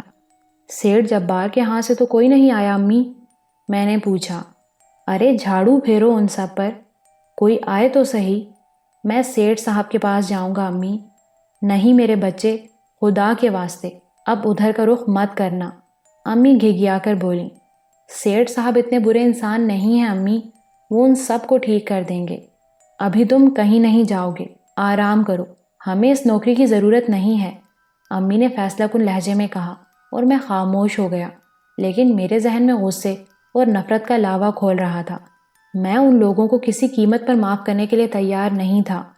1 ہفتے کے بعد میں چلنے پھرنے کے قابل ہو سکا۔ اس دوران میں فیضان کئی بار مجھے دیکھنے آیا تھا، لیکن میں نے اسے حقیقت نہیں بتائی تھی، کہہ دیا تھا، ویسے ہی جھگڑا ہو گیا تھا۔ 9ویں دن میں صبح جانے کے لیے تیار ہو گیا۔ امی نے بہت واویلا کیا اور میں بڑی مشکل سے انہیں سمجھا پایا۔ سیٹھ صاحب گھر پر موجود تھے۔ میں نے کہلوایا کہ ان سے ملنا چاہتا ہوں تو مجھے فوراً اندر بلا لیا گیا۔ سیٹھ صاحب ایک صوفے پر نیم دراز تھے۔ مجھے دیکھ کر ان کے چہرے پر مسکراہٹ پھیل گئی۔ آؤ، کیا نام ہے تمہارا؟ منصور۔ خیریت؟ مجھ سے کوئی کام ہے؟ جی، میں 1 ہفتے کے بعد ڈیوٹی پر آ رہا ہوں سیٹھ صاحب، میں نے جواب دیا۔ کیوں؟ کہاں تھے؟ بستر پر پڑا تھا۔ طارق صاحب نے اپنے آدمیوں سے مجھے پٹوایا تھا، پھر شاید مردہ سمجھ کر چھوڑ آئے تھے۔ کوئی خاص بات ہوئی تھی؟ سیٹھ صاحب نے اپنے اسی ٹھہرے ہوئے لہجے میں کہا۔ شاید وہ کسی شخص کی بات کو اہمیت دینے کے عادی نہیں تھے۔ جی ہاں، میں نے جو آپ کو اطلاع دی تھی کہ وہ آپ کے نام پر اسمگلنگ کرتے ہیں، میرا یہی قصور تھا سیٹھ صاحب۔ جس دن تم آئے تھے صاحب زادے، اسی دن میں نے تمہیں ایک نصیحت کی تھی۔ میں نے کہا تھا کہ آنکھیں اور ذہن کھلا رکھنا اور زبان بند، کہا تھا نا؟ جی ہاں۔ تم نے عمل نہیں کیا اس نصیحت پر، کیوں فضول باتوں میں الجھتے ہو؟ وہ جو کچھ بھی کرتا ہے اسے کرنے دو، تمہیں فائدہ ہوتا ہے تو تم بھی حاصل کرتے رہو۔ ابھی تم نے زندگی کی ابتدا کی ہے، آگے بڑھو گے تو دیکھو گے اور حیران رہ جاؤ گے۔ نوجوان، باہر کی دنیا گھر کی 4 دیواری سے بہت مختلف ہے۔ تمہیں زندگی اس دنیا کے ساتھ بسر کرنی ہے۔ آج تمہارا طارق کے ساتھ جھگڑا ہوا ہے، کل دوسروں کے ساتھ ہوگا۔ کس کس سے لڑو گے؟ بہتر یہ ہے کہ ان سے مفاہمت کر لو۔ تم چاہو تو میں طارق سے تمہاری دوستی کرا دوں گا۔ میری آنکھیں حیرت سے پھیل گئیں۔ یہ سیٹھ عبدالجبار کس قسم کا انسان تھا؟ اپنی جان بچانے کی فکر نہیں تھی۔ میں نے اس کے لیے سب کچھ کیا، لیکن اس نے مجھ سے ہمدردی کا اظہار تک نہیں کیا تھا۔ لیکن سیٹھ صاحب، وہ آپ کا نام لے کر یہ کام کر رہا ہے، میں نے احتجاجاً کہا۔ جس دن میرے اوپر کوئی بات آئی تو میں خود نمٹ لوں گا، تم فکر مند نہ ہو۔ اب جاؤ، میں تمہیں اس سے زیادہ وقت نہیں دے سکتا، سیٹھ صاحب نے بے رخی سے کہا۔ میں گردن جھکائے باہر نکل آیا، لیکن میرے دل و دماغ میں ایک طوفان برپا تھا۔ یہ سب کیا ہے؟ کیا گھر سے باہر کی دنیا یہی ہے؟ کیا میں اس دنیا سے بالکل انجان ہوں؟ بظاہر تو اس دنیا کے اصول دوسرے ہیں۔ اسمگلنگ، چور بازاری جیسی چیزوں کو لعنت کہا جاتا ہے۔ کیا یہ لعنت صرف کتابوں اور بیانوں تک محدود ہے، ان سے باہر نہیں؟ امجد کا کوارٹر میری واحد پناہ گاہ تھا۔ امجد موجود تھا، وہ میری طرف دیکھتا رہ گیا۔ آپ بھی نہیں پوچھیں گے امجد بھائی میں کہاں تھا؟ مجھے معلوم ہے منصور۔ کیسے ہو اب؟ آپ کو معلوم ہے؟ لیکن کس طرح؟ میں نے حیرت سے پوچھا۔ تم نے خود نادانی کی منصور، میں تمہاری کوئی اور مدد نہیں کر سکتا تھا۔ اس روز یہی بتانا چاہتا تھا، لیکن بدقسمتی سے بیگم صاحبہ باہر نکل آئیں اور میں تم سے کچھ نہ کہہ سکا۔ تم نے سیٹھ صاحب کو اطلاع دی تھی کہ طارق اسمگلنگ کرتا ہے؟ ہاں دی تھی۔ کیوں دی تھی؟ حماقت کی تھی نا۔ کیا سیٹھ صاحب اس بات سے ناواقف تھے؟ کیا تم سمجھتے ہو کہ طارق انہیں دھوکہ دے کر یہ سب کچھ کر رہا ہے؟ سیٹھ عبدالجبار خود ایک بہت بڑا اسمگلر ہے۔ طارق جیسے لوگ اس کے کارندے ہیں، اور تم نے کارندے کی شکایت مالک سے کر دی۔ اس نے طارق کو فون کیا اور ڈانٹا کہ وہ بے وقوف ہے، اس قسم کے لونڈوں سے کیوں کام لیتا ہے، پہلے ٹھونک بجا کر دیکھ لیا کرے۔ اسی نے کہا تھا کہ لڑکے کے ہاتھ پاؤں توڑ دو، سزا مل جائے گی تو ٹھیک ہو جائے گا۔ سمجھے تم منصور خان صاحب؟ میرا سر بری طرح چکرا رہا تھا، کانوں میں سنسناہٹ ہو رہی تھی۔ سیٹھ عبدالجبار نے خود مجھے پٹوایا تھا، وہ اسمگلر ہے۔ میں سوچتا رہا، اور میرا خون کھولتا رہا۔ میں جا رہا ہوں امجد بھائی، خدا حافظ۔ میں نے امجد پر الوداعی نظر ڈالی۔ سنو تو، کہاں جا رہے ہو؟ تم سیٹھ صاحب کے پاس گئے تھے؟ ہاں۔ کیا بات چیت ہوئی ان سے؟ میں نے پوری تفصیل دہرائی۔ امجد نے یہ سن کر کہا، بہتر یہ ہے کہ طارق سے صلح کر لو اور اپنے کام میں مصروف ہو جاؤ۔ کوئی خطرہ نہیں ہے، یہاں سب کی حفاظت کی جاتی ہے، بس زبان بند کیے اپنا کام کرتے رہو۔ امجد بھائی، میں لعنت بھیجتا ہوں اس نوکری پر۔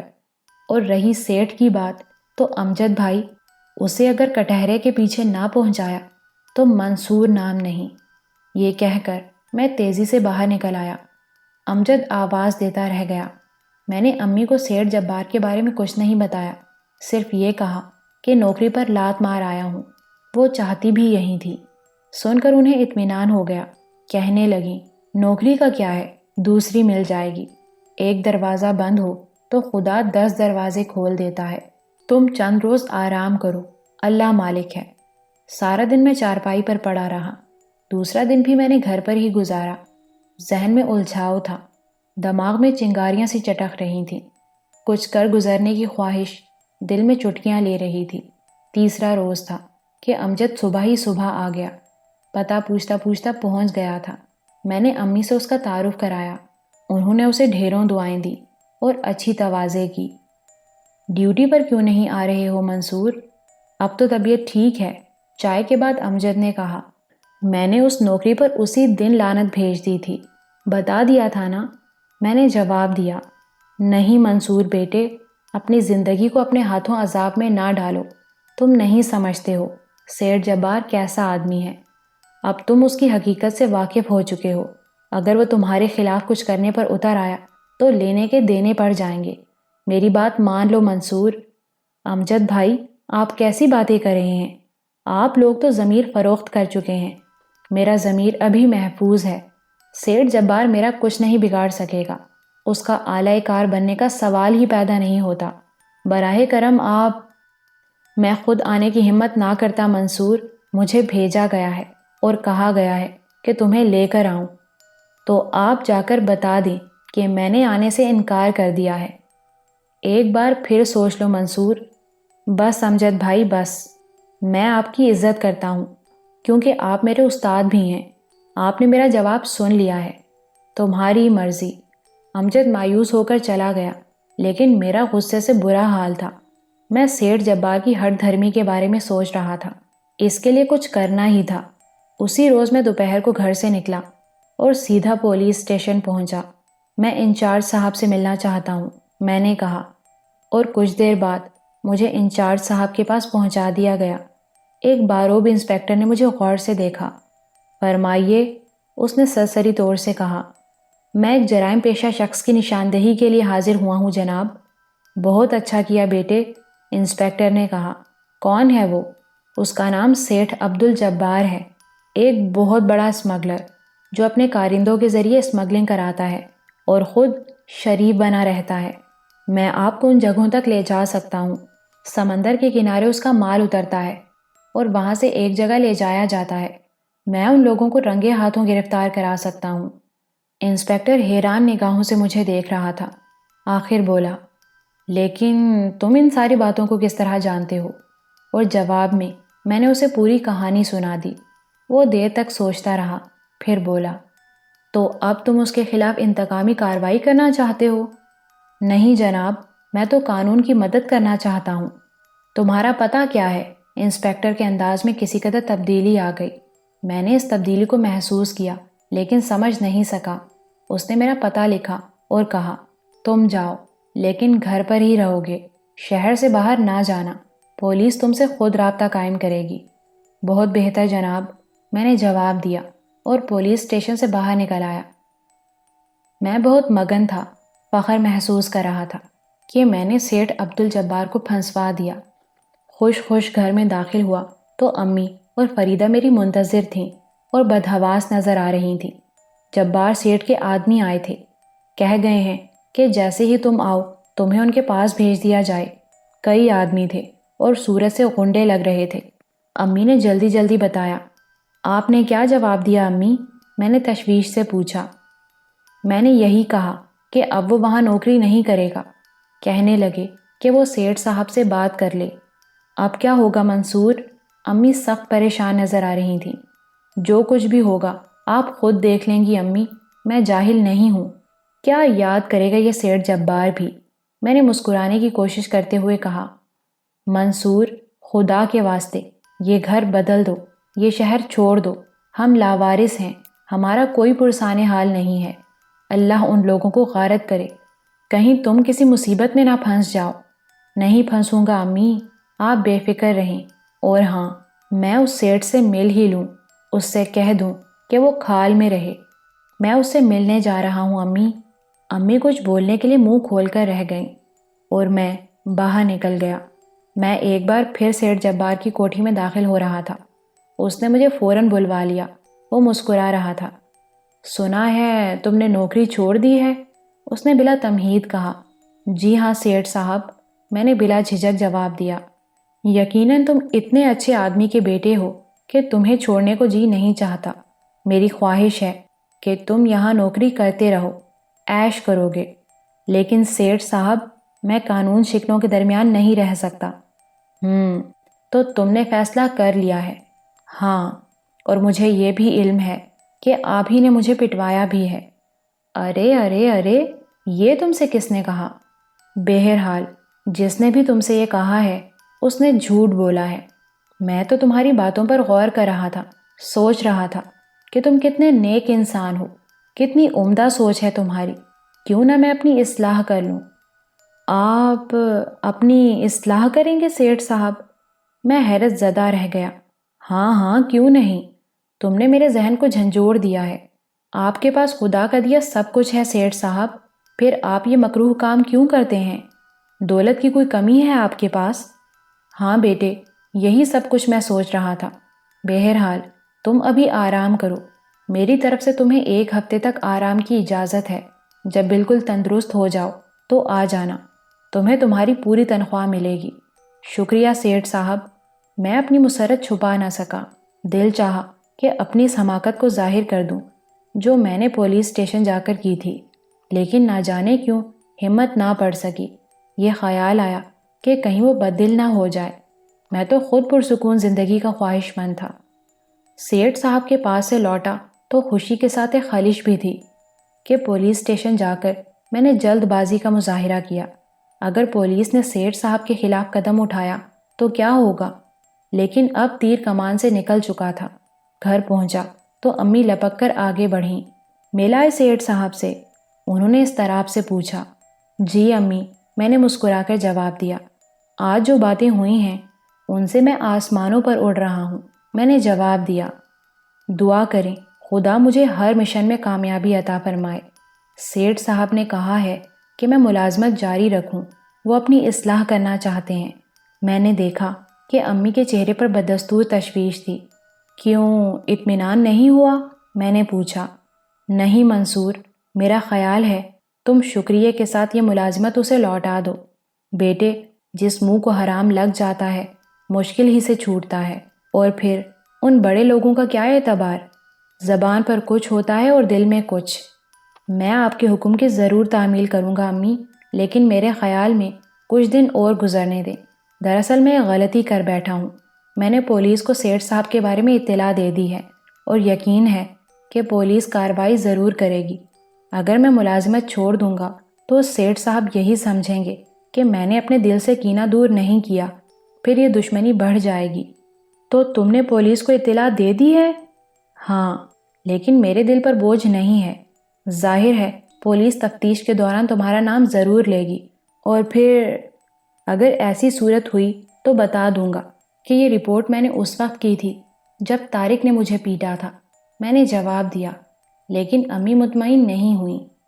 بہرکیف دوسرے دن میں ڈیوٹی پر گیا، لیکن کوئی خاص بات نہیں ہوئی۔ تیسرے دن مجھے بیگم صاحبہ کی خدمت انجام دینا پڑی۔ اینجل کو بھی میں نے 2-3 بار دیکھا، لیکن ظاہر ہے میں اسے یاد بھی نہیں رہا ہوں گا۔ بڑے لوگوں کی بڑی بات۔ میں بہت خوش تھا کہ پولیس کی طرف سے کوئی اقدام نہیں کیا گیا تھا۔ چوتھے دن میرے لیے ایک پریشانی آ کھڑی ہوئی۔ اس واقعے کے بعد پہلی بار منحوس طارق کی شکل نظر آئی تھی۔ بے غیرت انسان مسکراتا ہوا میری جانب بڑھا۔ اسے دیکھ کر میرا خون کھول اٹھا۔ میں ہونٹ بھینچ کر اسے دیکھنے لگا۔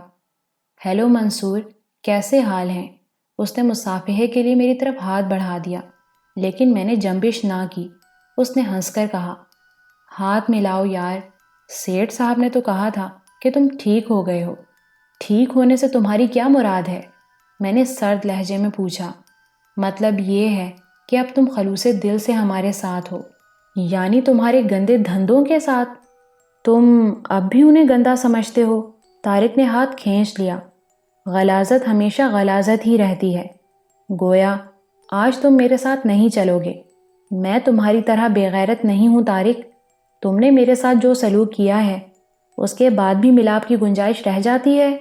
میں نے نفرت سے کہا۔ تم حد سے بڑھ رہے ہو منصور۔ طارق نے آنکھیں نکالی۔ پہلے اس لیے معاف کر دیا تھا کہ تم طارق سے واقف نہیں ہو، نوجوان ہو، ترقی کے راستے اپناؤ۔ ضروری نہیں ہے کہ صرف ڈرائیور ہی رہو۔ اگر ذہانت اور کارکردگی دکھائی تو دوسرے کام بھی سونپے جا سکتے ہیں جو تمہاری تقدیر بدل دیں گے۔ تم اس گندے علاقے سے نکل کر ایک خوبصورت مکان کے مالک بن سکتے ہو، بہت کچھ کر سکتے ہو، لیکن شرط یہ ہے نوجوان کہ جوش کے بجائے ہوش سے کام لو۔ ہم جیسے لوگوں کے آپس میں جھگڑے ہوتے رہتے ہیں، لیکن ہمیشہ کے لیے نہیں۔ تم ہم میں شامل ہو جاؤ گے تو تمہارے ساتھ جھگڑا بھی خود ہی ختم ہو جائے گا۔ تم احمق ہو طارق، شاید تم نے تفصیل نہیں معلوم کی۔ میں نے اسے گھورا۔ کیسی تفصیل؟ یہ بات تو مجھے معلوم ہو چکی ہے کہ تم بھی سیٹھ صاحب کے ایک ادنیٰ ملازم ہو اور سب کچھ انہی کے ایما پر ہوتا ہے، لیکن میں نے یہ ملازمت دوبارہ اس لیے شروع کی ہے کہ سیٹھ صاحب میرے ہم خیال ہو گئے ہیں۔ انہوں نے کہا ہے کہ وہ اپنی اصلاح کریں گے۔ اوہ، طارق مسکرا دیا۔ ٹھیک ہے، لیکن جب تک سیٹھ صاحب اپنی اصلاح نہ کر لیں ان کا ساتھ تو دو۔ رہی ملازمت کی بات تو میری جان، تم ہمارے کام سے واقف ہو ہی چکے ہو، اس لیے تمہیں دوسری ملازمت کی اجازت دی بھی نہیں جا سکتی۔ کیا مطلب؟ مطلب یہ ہے کہ اب تم نوکری کرو گے تو صرف سیٹھ صاحب کے ہاں، کسی دوسری جگہ تمہیں نوکری کی اجازت نہیں دی جا سکتی۔ کون روکے گا مجھے طارق؟ میں نے اسے گھورتے ہوئے کہا۔ جن کے سپرد یہ کام ہے، ہر شخص کا کام بٹا ہوا ہے۔ میرا خیال ہے تم اپنے ان دوستوں کو بھولے نہیں ہوگے جن سے چند روز قبل ملاقات ہوئی تھی، اور مجھے بھی یقین ہے طارق کہ تم بھی اپنی کیفیت کو نہیں بھولے ہوگے۔ کیا میں اس منظر کو دہراؤں؟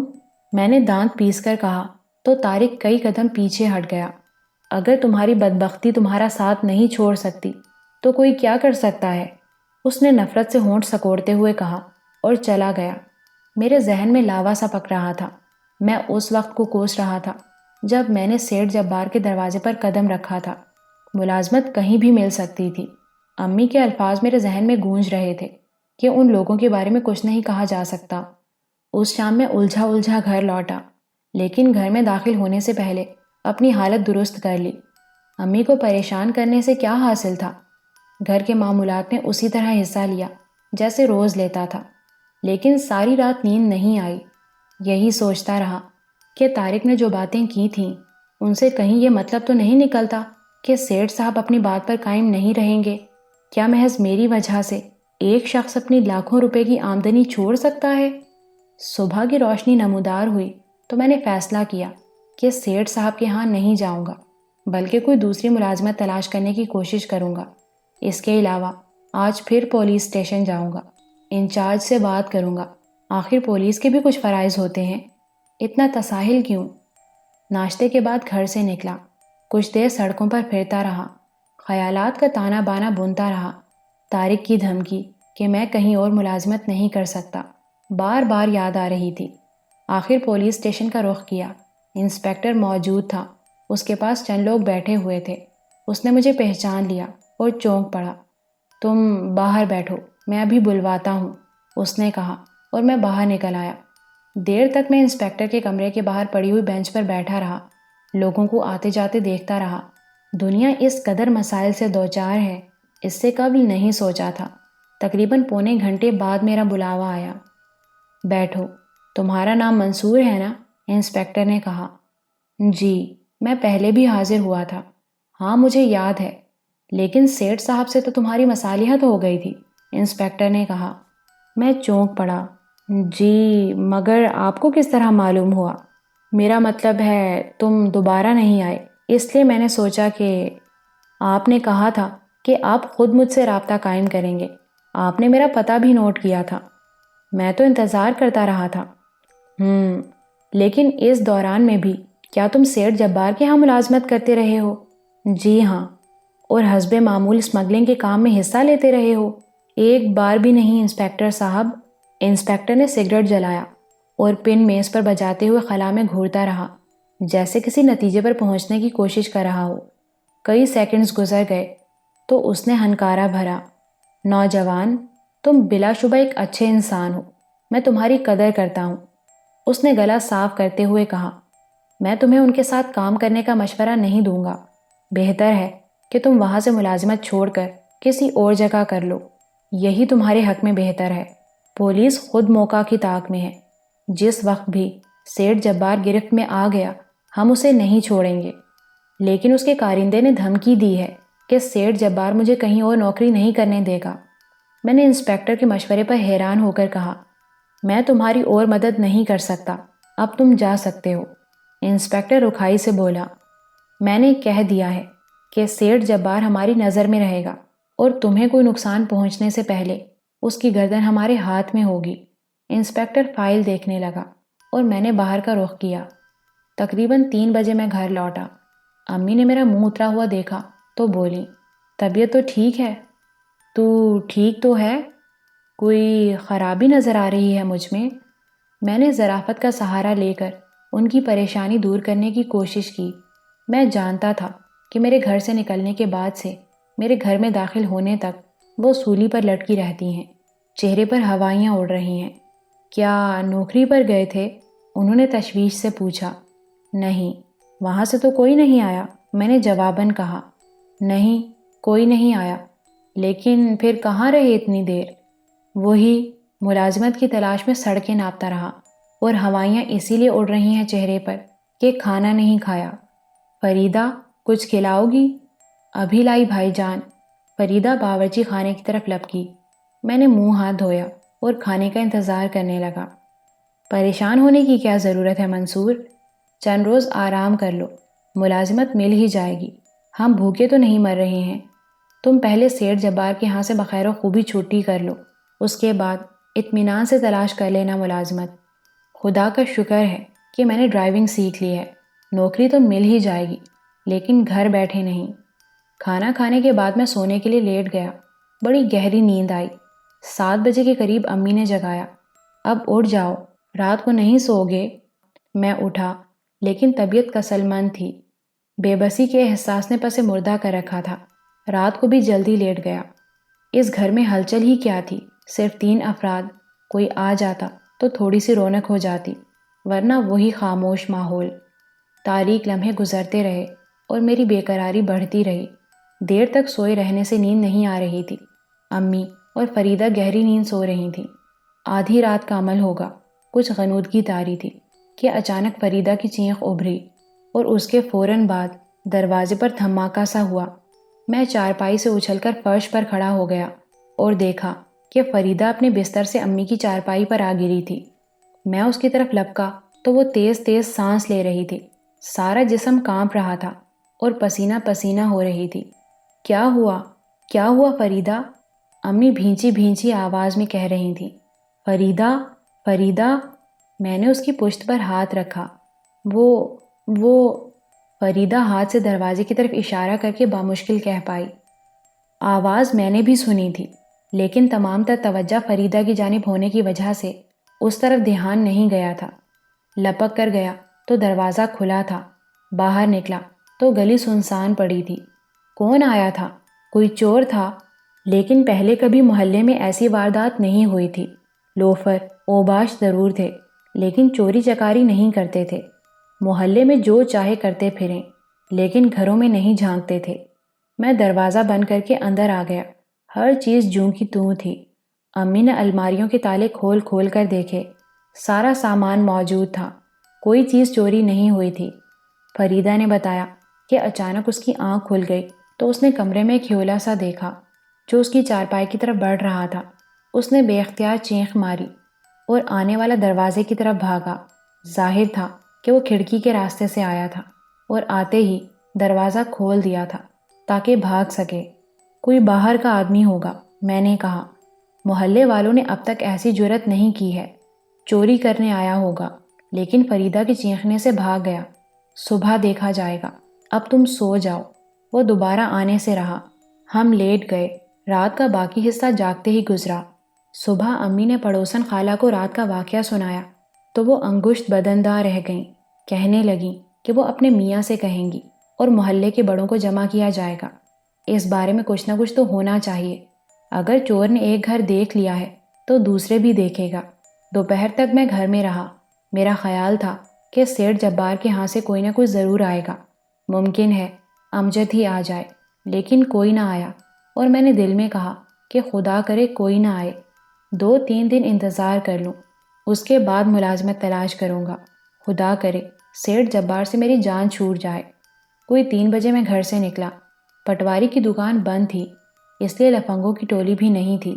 میں ٹہلتے ٹہلتے بلدیہ کے پارک میں چلا گیا اور ایک بینچ پر بیٹھ کر حالات کا تجزیہ کرنے لگا۔ کیا ہونا چاہیے؟ کیا ہوگا؟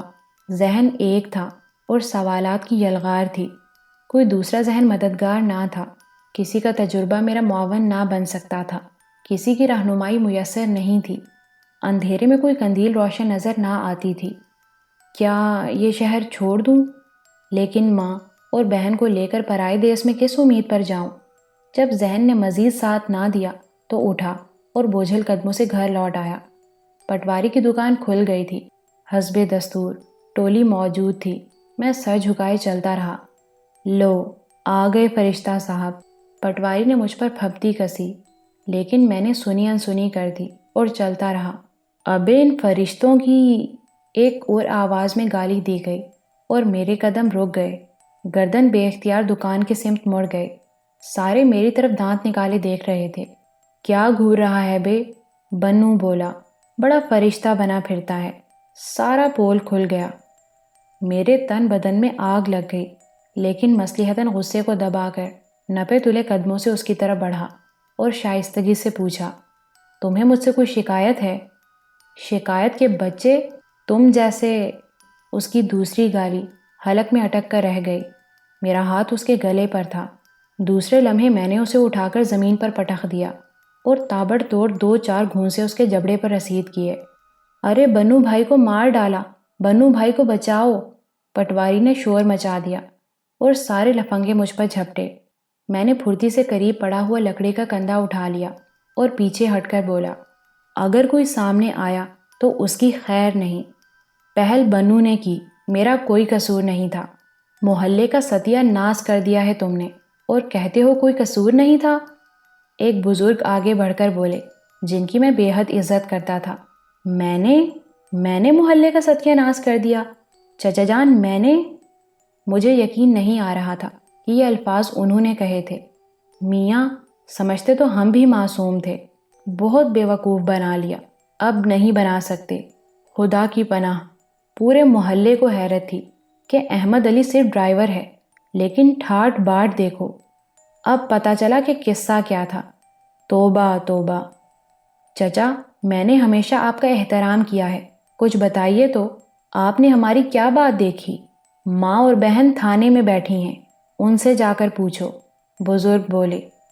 میرے ہاتھ سے لکڑی چھوٹ گئی۔ کون تھانے میں بیٹھا ہے؟ تمہاری ماں اور بہن، پولیس انہیں لے گئی ہے، کسی نے جواب دیا۔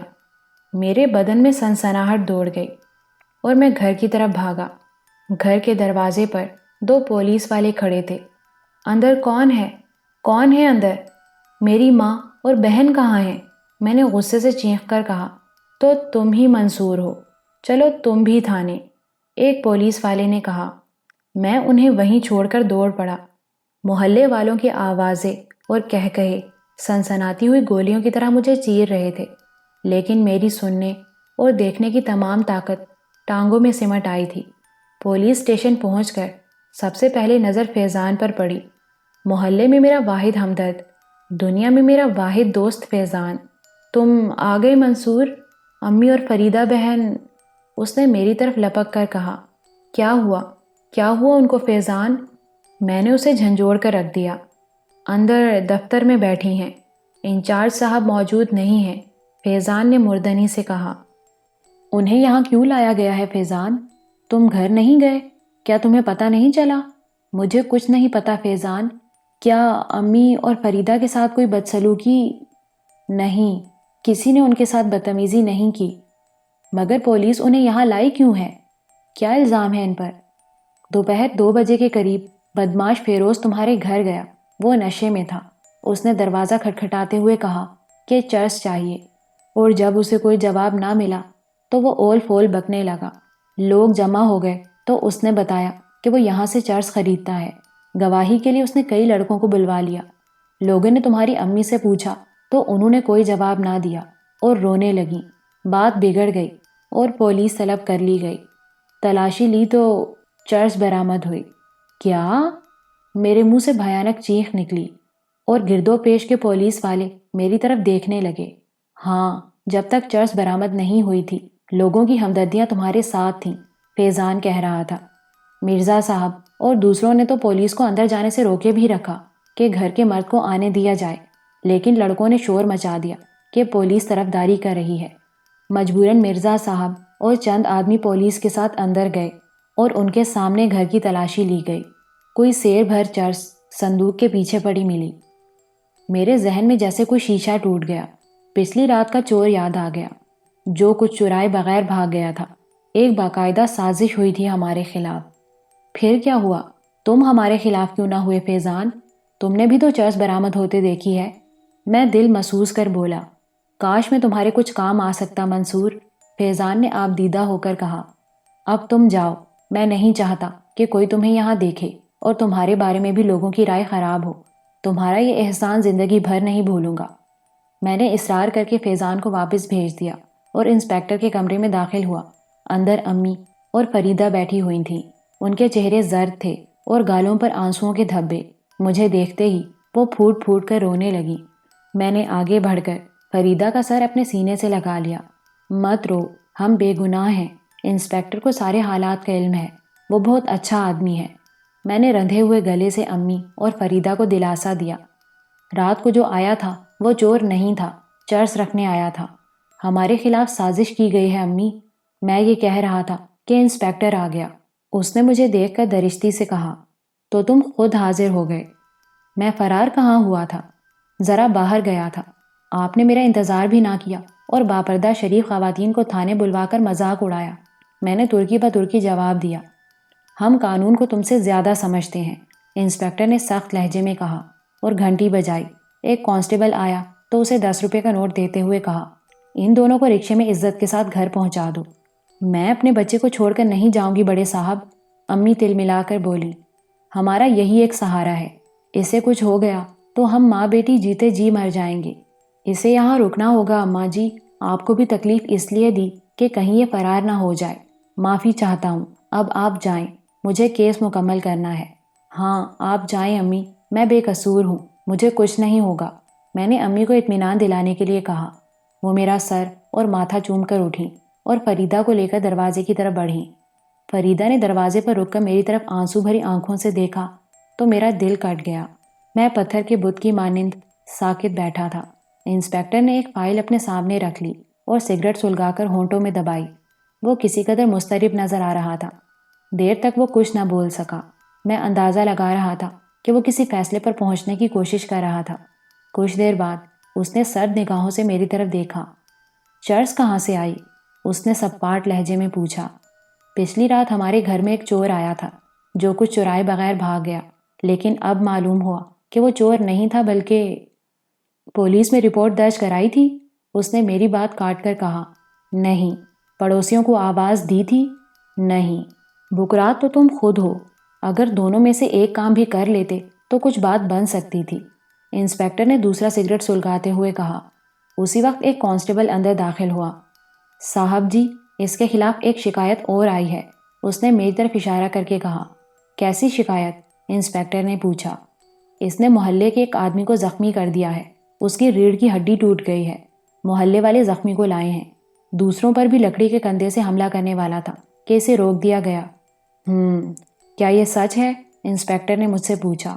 ہاں انسپیکٹر صاحب، سچ ہے، میں نے زہر خند سے کہا۔ انسپیکٹر کے ہونٹ بھینچ گئے۔ اسے لاک اپ میں بند کر دو، اس نے حکم دیا اور باہر نکل گیا۔ تھوڑی دیر بعد میں آئینی سلاخوں کے پیچھے تھا۔ عدالت سے مجھے 5 سال قید بامشقت کی سزا ملی۔ 7 مہینے تک میرا مقدمہ چلا۔ میرے دفاع کے لیے ایک وکیل مہیا کیا گیا تھا کیونکہ میں اپنے طور سے وکیل نہیں کر سکتا تھا۔ استغاثہ کا کیس مضبوط تھا، محلے کے بیشتر لوگ میرے خلاف تھے، گواہی کے لیے لوفروں کی ایک فوج موجود تھی۔ میرے بھی ہمدرد ہوں گے، لیکن ان کا عدالت کے چکروں سے بچنا اور غنڈوں سے ڈرنا لازمی تھا۔ چرس بیچنے اور بنو کی ریڑھ کی ہڈی توڑنے کا جرم ثابت ہو گیا تھا۔ مقدمے کے دوران 3-4 بار امی سے ملاقات ہوئی تھی۔ فیضان ہر تاریخ پر باقاعدگی سے آتا رہا، لیکن فیصلے کے دن کوئی نہیں تھا۔ امی فریدہ کو لے کر دوبارہ جیل ملنے آئیں، پھر میں نے بڑی خوشامد سے انہیں آنے سے منع کر دیا۔ یہ شریف عورتوں کے آنے کی جگہ نہیں تھی، پھر وہ نہیں آئیں۔ شاید انہوں نے سینے پر صبر کا پتھر رکھ لیا تھا، اپنے مقدر کو بیٹھی روتی رہی ہوں گی، یا خداوند عزوجل کی مشیت پر شاکر ہو گئی ہوں گی۔ فیضان جیل میں برابر آتا رہا، وہ ہمارے گھر نہیں جاتا تھا تاکہ کوئی بدنامی گلے نہ پڑ جائے۔ البتہ پڑوس کے خدا ترس لوگوں کا ذکر ضرور کرتا تھا، جو میری بے سہارا ماں اور بہن کی اشک شوئی کرتے رہتے تھے۔ شکر تھا کہ ان پر کوئی آنچ نہیں آئی تھی۔ سزا کا پہلا ہفتہ تو ہفتہ مہمانداری رہا اور کوئی کام نہیں لیا گیا، لیکن دوسرے ہفتے جب قیدیوں کی ڈیوٹیاں لگائی گئیں تو میرے حصے میں لان کی گھاس کاٹنے کا کام آیا۔ جیل کے اندرونی احاطے میں گھاس کے بڑے بڑے لان تھے، 2 آدمی تھے اس کام کے لیے۔ میرا جوڑی دار گھاس کاٹنے کے فن سے واقف تھا، اس نے چند ہی دن میں مجھے یہ کام سکھا دیا۔ اس وسیع و عریض لان کو ہم دونوں نے مل کر 1 ہفتے میں درست کر لیا۔ پھر میری بیرک تبدیل کر دی گئی۔ یہ قدرے بہتر تھی، صاف ستھری اور بڑی۔ ایسی بیرکوں میں 8-8 اور 10-10 قیدی تھے۔ سب کو 6 بجے اٹھنا پڑتا، ہلکی سی ورزش کے بعد گنتی ہوتی، پھر ڈیوٹی پر بھیج دیا جاتا۔ جیل کی زندگی عام زندگی سے مختلف نہیں تھی۔ وہی صبح اٹھنا، ہوائج سے فارغ ہونا اور کام میں مصروف ہو جانا، شام کو چھٹی اور پھر رات کو 4 دیواری میں۔ اس دوران میں چھوٹے چھوٹے حادثات بھی ہوتے رہتے تھے، مثلاً قیدیوں میں جھگڑے، بعض اوقات شدت بھی اختیار کر جاتے تھے، اور اس کے بعد ان قیدیوں کو سخت سزائیں بھی ملتی تھیں، لیکن یہ سزائیں ان کے لیے بے معنی تھیں۔ انہیں بھگت کر وہ اور حشاش بشاش نظر آتے۔ کھلے عام چرس، افیون اور بھنگ پی جاتی اور پھر نشے میں ہنگامے ہوتے۔ شروع میں تو میرے دل نے اس ماحول کو قبول نہیں کیا۔ ہر وقت کلیجہ منہ کو آتا، امی اور فریدہ کی طرف خیال جاتا تو سانس رکنے لگتی اور یوں لگتا جیسے اب یہ گھٹن زندگی کی اذیت سے نجات دلا دے گی، لیکن زندگی اتنی آسانی سے کہاں پیچھا چھوڑتی ہے۔ آہستہ آہستہ یہ گھٹن کم ہوتی گئی، میں ماحول کا عادی ہونے لگا۔ ماں اور بہن کے لیے صرف دل سے دعا نکلتی تھی کہ خدا انہیں اپنی حفظ و امان میں رکھے۔ اس کے علاوہ ان کے لیے اور کر بھی کیا سکتا تھا؟ اب تو ان کا خیال بھی اتنا بے چین نہیں کرتا تھا۔ یہاں عجیب عجیب کہانیاں تھیں، قسم قسم کے لوگ تھے، سب خود کو اس ماحول میں رنگ چکے تھے۔ ایک شخص بہت دلچسپ تھا، لوگ اسے ماسٹر کے نام سے پکارتے تھے۔ مجھ سے کافی بے تکلف ہو گیا تھا، ویسے اس کا طرز گفتگو عام قیدیوں کی نسبت شریفانہ تھا۔ ایک دن اس سے باتیں ہوئیں۔ میاں پڑھے لکھے معلوم ہوتے ہو، کتنی تعلیم حاصل کی ہے؟ انٹر کیا ہے ماسٹر۔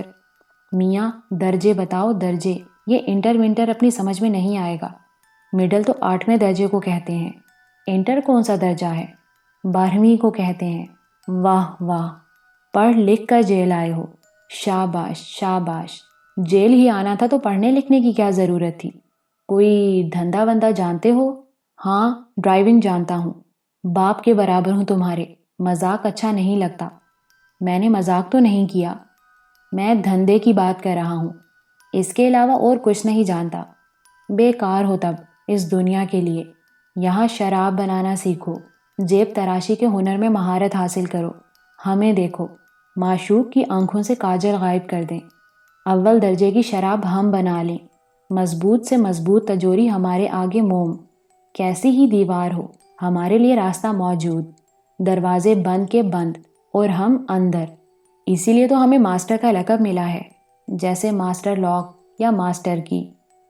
واقعی آپ تو بڑی خوبیوں کے مالک ہیں ماسٹر، میں حیرت سے اس کی شکل دیکھتے ہوئے بولا۔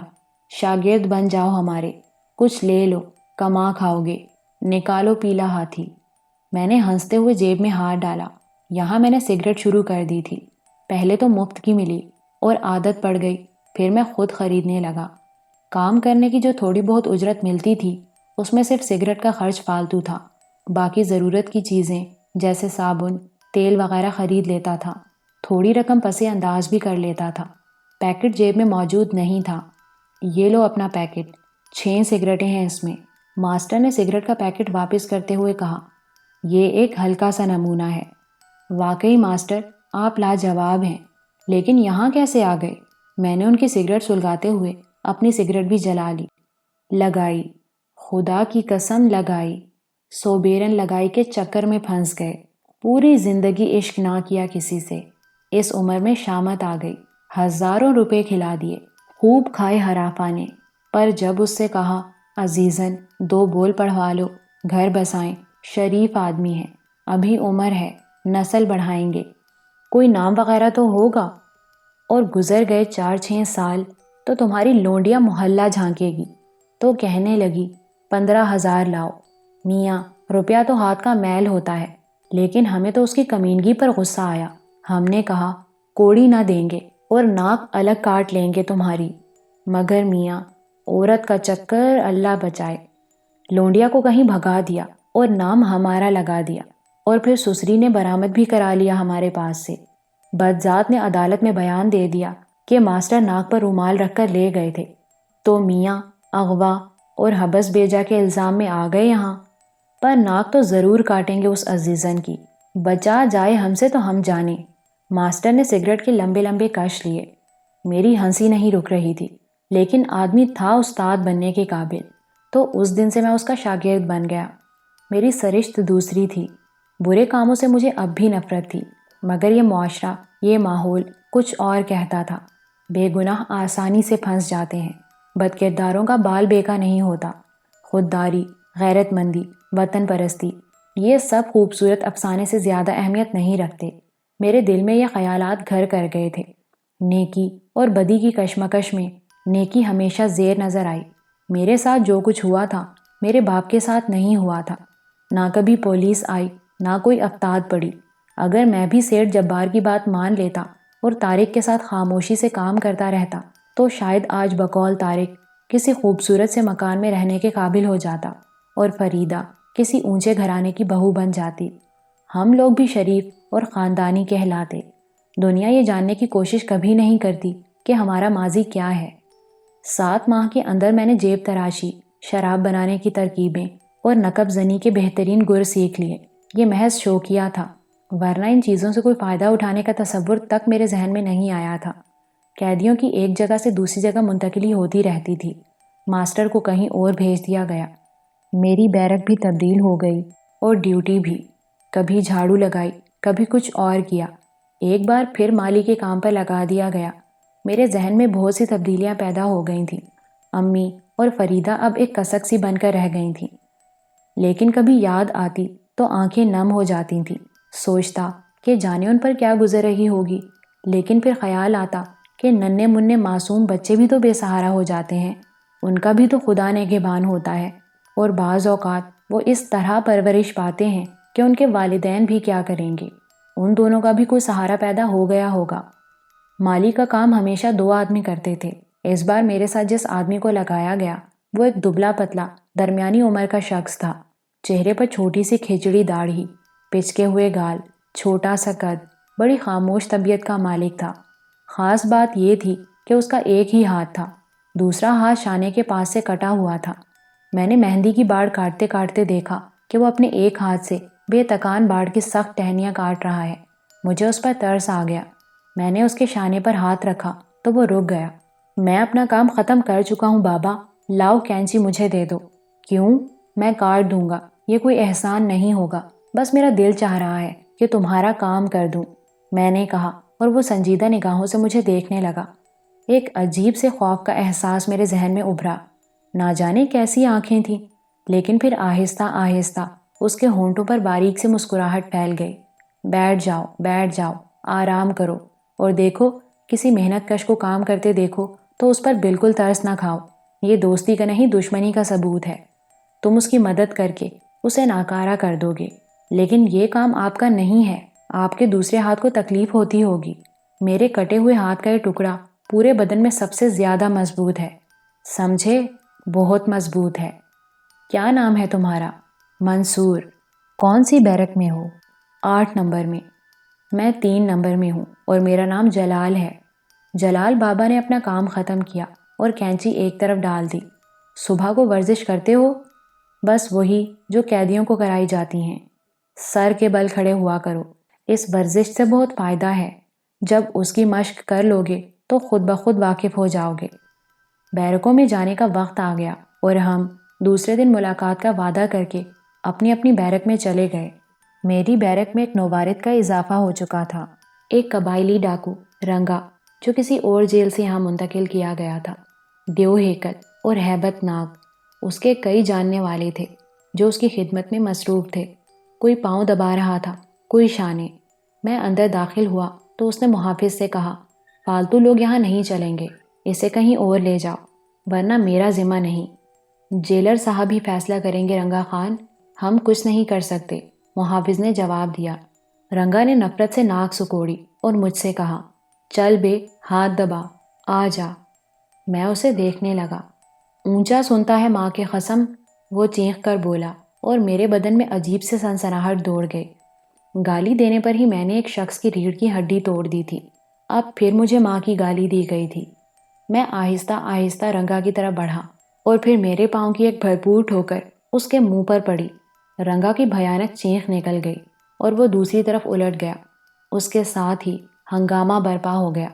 رنگا کے چیلوں نے مجھ پر حملہ کر دیا اور میں دیوانگی کے عالم میں ان سے لڑنے لگا۔ ذرا سی دیر میں محافظ پہنچ گئے۔ انہوں نے قیدیوں کی بری طرح مار لگائی اور مجھ سے علیحدہ کیا۔ کئی بیت میرے بدن پر بھی پڑے تھے، ویسے بھی میرے بدن اور چہرے پر کئی زخم آئے تھے۔ بہرحال وہ مجھے اس بیرک سے نکال لے گئے۔ محافظوں کو بھی مجھ سے ہمدردی تھی، کیونکہ رنگا ویسے ہی ناپسندیدہ اور خطرناک مجرم تھا۔ جیل کے ہسپتال سے مرہم پٹی کرائی گئی اور کوئی سزا نہیں دی گئی، صرف میری بیرک تبدیل کر دی گئی۔ اتفاق سے جلال بابا بھی اسی میں تھا۔ اس نے چونک کر مجھے دیکھا اور جلدی سے کھڑا ہو گیا۔ کوئی خاص بات نہیں بابا، جیل میں نیا پنچھی آیا ہے، رنگا نام ہے، کوئی اونچی شے ہے۔ اس نے مجھے گالی دی اور میں اس پر پل پڑا، لیکن اس کے ساتھی مجھ پر ٹوٹ پڑے۔ بہرحال اس بہانے آپ کے قریب آنے کا موقع مل گیا۔ تم نے مارا؟ کئی کے سر کھول دیے، ایک لات رنگا کو بھی جما دی تھی۔ رنگا ہے کون؟ کوئی قبائلی ڈاکو ہے، کم ظرف ہوگا، ضرور کم ظرف ہوگا۔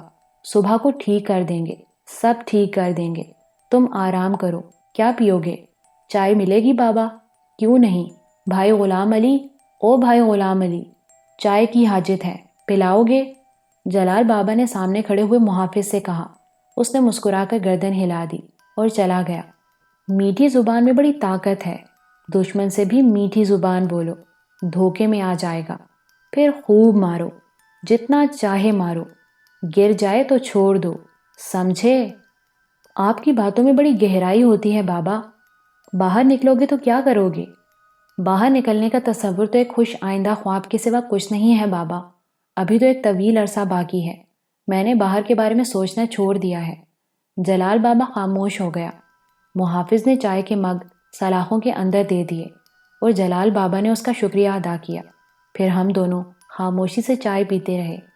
چائے کے بعد اس نے مجھے سونے کی ہدایت کی اور اس روز مجھے بھی سکون کی نیند آئی۔ صبح کو حسب معمول ہم حاضری دینے گئے تو رنگا بھی کھڑا تھا، بدمست ہاتھی کی طرح جھوم رہا تھا۔ جب اس کا نام پکارا گیا تو جلال بابا نے چونک کر اسے دیکھا۔ حاضری ختم ہو گئی اور سب قیدی اپنے اپنے کام پر چلے گئے۔ ڈیوٹی رنگا کی بھی لگائی گئی تھی، لیکن وہ ایک پتھر پر بیٹھ گیا اور اس کے ساتھی کام کرنے لگے۔ دفتن جلال اپنا کام چھوڑ کر رنگا کے سامنے پہنچ گیا۔ میں چونک پڑا۔ میں تمہیں مارنا چاہتا ہوں، جلال بابا نے سپاٹ لہجے میں کہا، اور رنگا تعجب سے اسے دیکھنے لگا۔ کیا بات ہے جھینگے، گرمی چڑھ گئی ہے کیا؟ وہ جلال بابا کو گھورتا ہوا بولا، بدتمیزی نہیں، بدتمیزی نہیں۔ جلال بابا نے اس کے دونوں گالوں پر تھپڑ لگا دیے۔ رنگا غصے میں کھڑا ہو گیا۔ او جھینگے، موت آئی ہے تیری، رنگا نے دانت پیس کر کہا اور گینڈے کی طرح لپکا، لیکن جلال بابا نے اپنے اکلوتے ہاتھ کا گھونسا اس کی ناک پر جڑ دیا۔ رنگا اچھل کر چاروں خانے چت گر پڑا۔ مجھے اپنی آنکھوں پر یقین نہیں آ رہا تھا۔ چند ساعت وہ چت پڑا رہا، پھر جوں ہی اٹھنے لگا، جلال بابا نے زمین پر لوٹ لگائی اور دونوں ٹانگیں رنگا کی گردن میں ڈال کر کینچی بنائی۔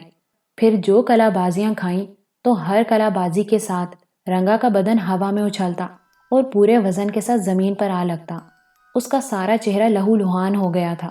رنگا کے ہواری منہ کھولے کھڑے تھے۔ کیسے بودے آدمی کا دم بھرتے ہو تم لوگ، یہ صرف ڈیل ڈول کا ہے، سمجھے، صرف دکھاوے کا۔ اس سے کہو کہ کھڑا ہو کر دکھائے۔ کوئی کچھ نہیں بولا اور جلال بابا خاموشی سے اپنے کام پر واپس آ گیا۔ محافظوں کو اس وقت ہنگامے کا پتہ نہ چلا، اور جب معلوم ہوا تو ایک دلچسپ تماشا ہوا۔ رنگا کے ساتھی کہہ رہے تھے کہ اسے جلال بابا نے مارا ہے، لیکن محافظ اسے تسلیم نہیں کر رہے تھے۔ ایک ہاتھ کا منحنی اور مرن جان مرنج آدمی اپنے سے 4 گنا طاقتور دیو کامت کو کس طرح اتنی بے دردی سے مار سکتا تھا؟ رنگا کے ساتھیوں کی ٹکٹکی سے باندھ کر پٹائی کی گئی، لیکن ان کی زبان پر جلال بابا کا ہی نام تھا۔ پھر جلال بابا سے پوچھا گیا تو اس نے برا سا منہ بنا کر کہا، ہمارا مذاق کیوں اڑا رہے ہو؟ بولو، کیوں اڑا رہے ہو؟ ہاتھی کے نیچے دب کر ہم مرنے جاتے؟ اس کی سادگی سے کون کافر متاثر نہ ہوتا؟ البتہ رات کو جلال بابا بہت خوش تھا۔ خوش ہونا، ہم نے تمہارا بدلہ لے لیا، سمجھے؟ رات اس نے بیرک میں کہا۔ لیکن بابا، آپ میں صحیح طور سے حیرت کا اظہار بھی نہ کر سکا۔ بے وقوف ہیں ہم جو بلا وجہ تم سے کہا تھا کہ سر کے بل کھڑے ہوا کرو۔ پہلی مشق ہے بنوٹ کی، ہم بنوٹ جانتے ہیں، سمجھے؟ بنوٹ صرف نام سنا ہے۔ میں آپ سے آپ کے بارے میں کچھ پوچھنے کی جرات نہیں کر سکتا، لیکن خواہش ہے کہ کچھ جانوں۔ کیا کرو گے جان کر؟ لیکن پوچھ رہے ہو تو سنو۔ راجپوتانہ کے قصبے ٹونک کے رہنے والے ہیں ہم۔ ہمارے والد بنوٹ جانتے تھے، انہوں نے ہمیں بنوٹ سکھائی۔ چارپائی کے نیچے مرغی چھوڑ دیتے تھے، مجال ہے نکل جائے۔ زد پر آئی اور ماری گئی، مگر نکل نہ سکی۔ یہ تھا ایک چھوٹے سے ڈنڈے کا کمال۔ پھر حالات خراب ہو گئے تو ہم نے اسے پیشہ بنا لیا، بہت سارے لوگوں کو ہلاک کیا، ڈاکے بھی ڈالے۔ پھر ہم نے شرافت کی زندگی گزارنے کی قسم کھا لی، لیکن ہمارا ضمیر داغدار تھا، وہ ہمیں چین سے نہیں بیٹھنے دے رہا تھا۔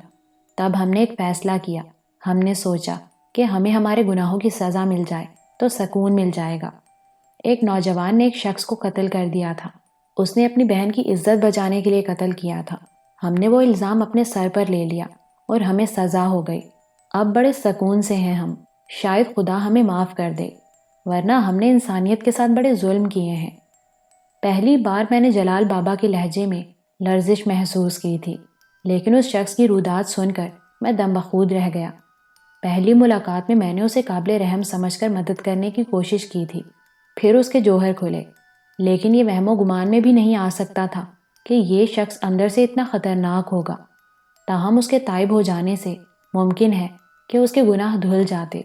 بنوٹ تو ہم تمہیں مکمل طور پر نہیں سکھا سکتے، اس کے لیے بڑی مشق کی ضرورت ہے، لیکن اپنے دشمنوں سے محفوظ رہنے کے لیے چند ترکیبیں بتا دیں گے، ممکن ہے کبھی تمہارے کام آئیں۔ اس نے میرے مطلب کی بات کی، اس نے بڑی سادگی سے میری ذہنی تربیت شروع کر دی تھی۔ وہ کچھ ایسی طرزماتی قوتوں کا مالک تھا کہ جو بات کہتا ذہن کی گہرائیوں میں بیٹھ جاتی۔ میں اپنے اندر نمایاں تغیر محسوس کر رہا تھا۔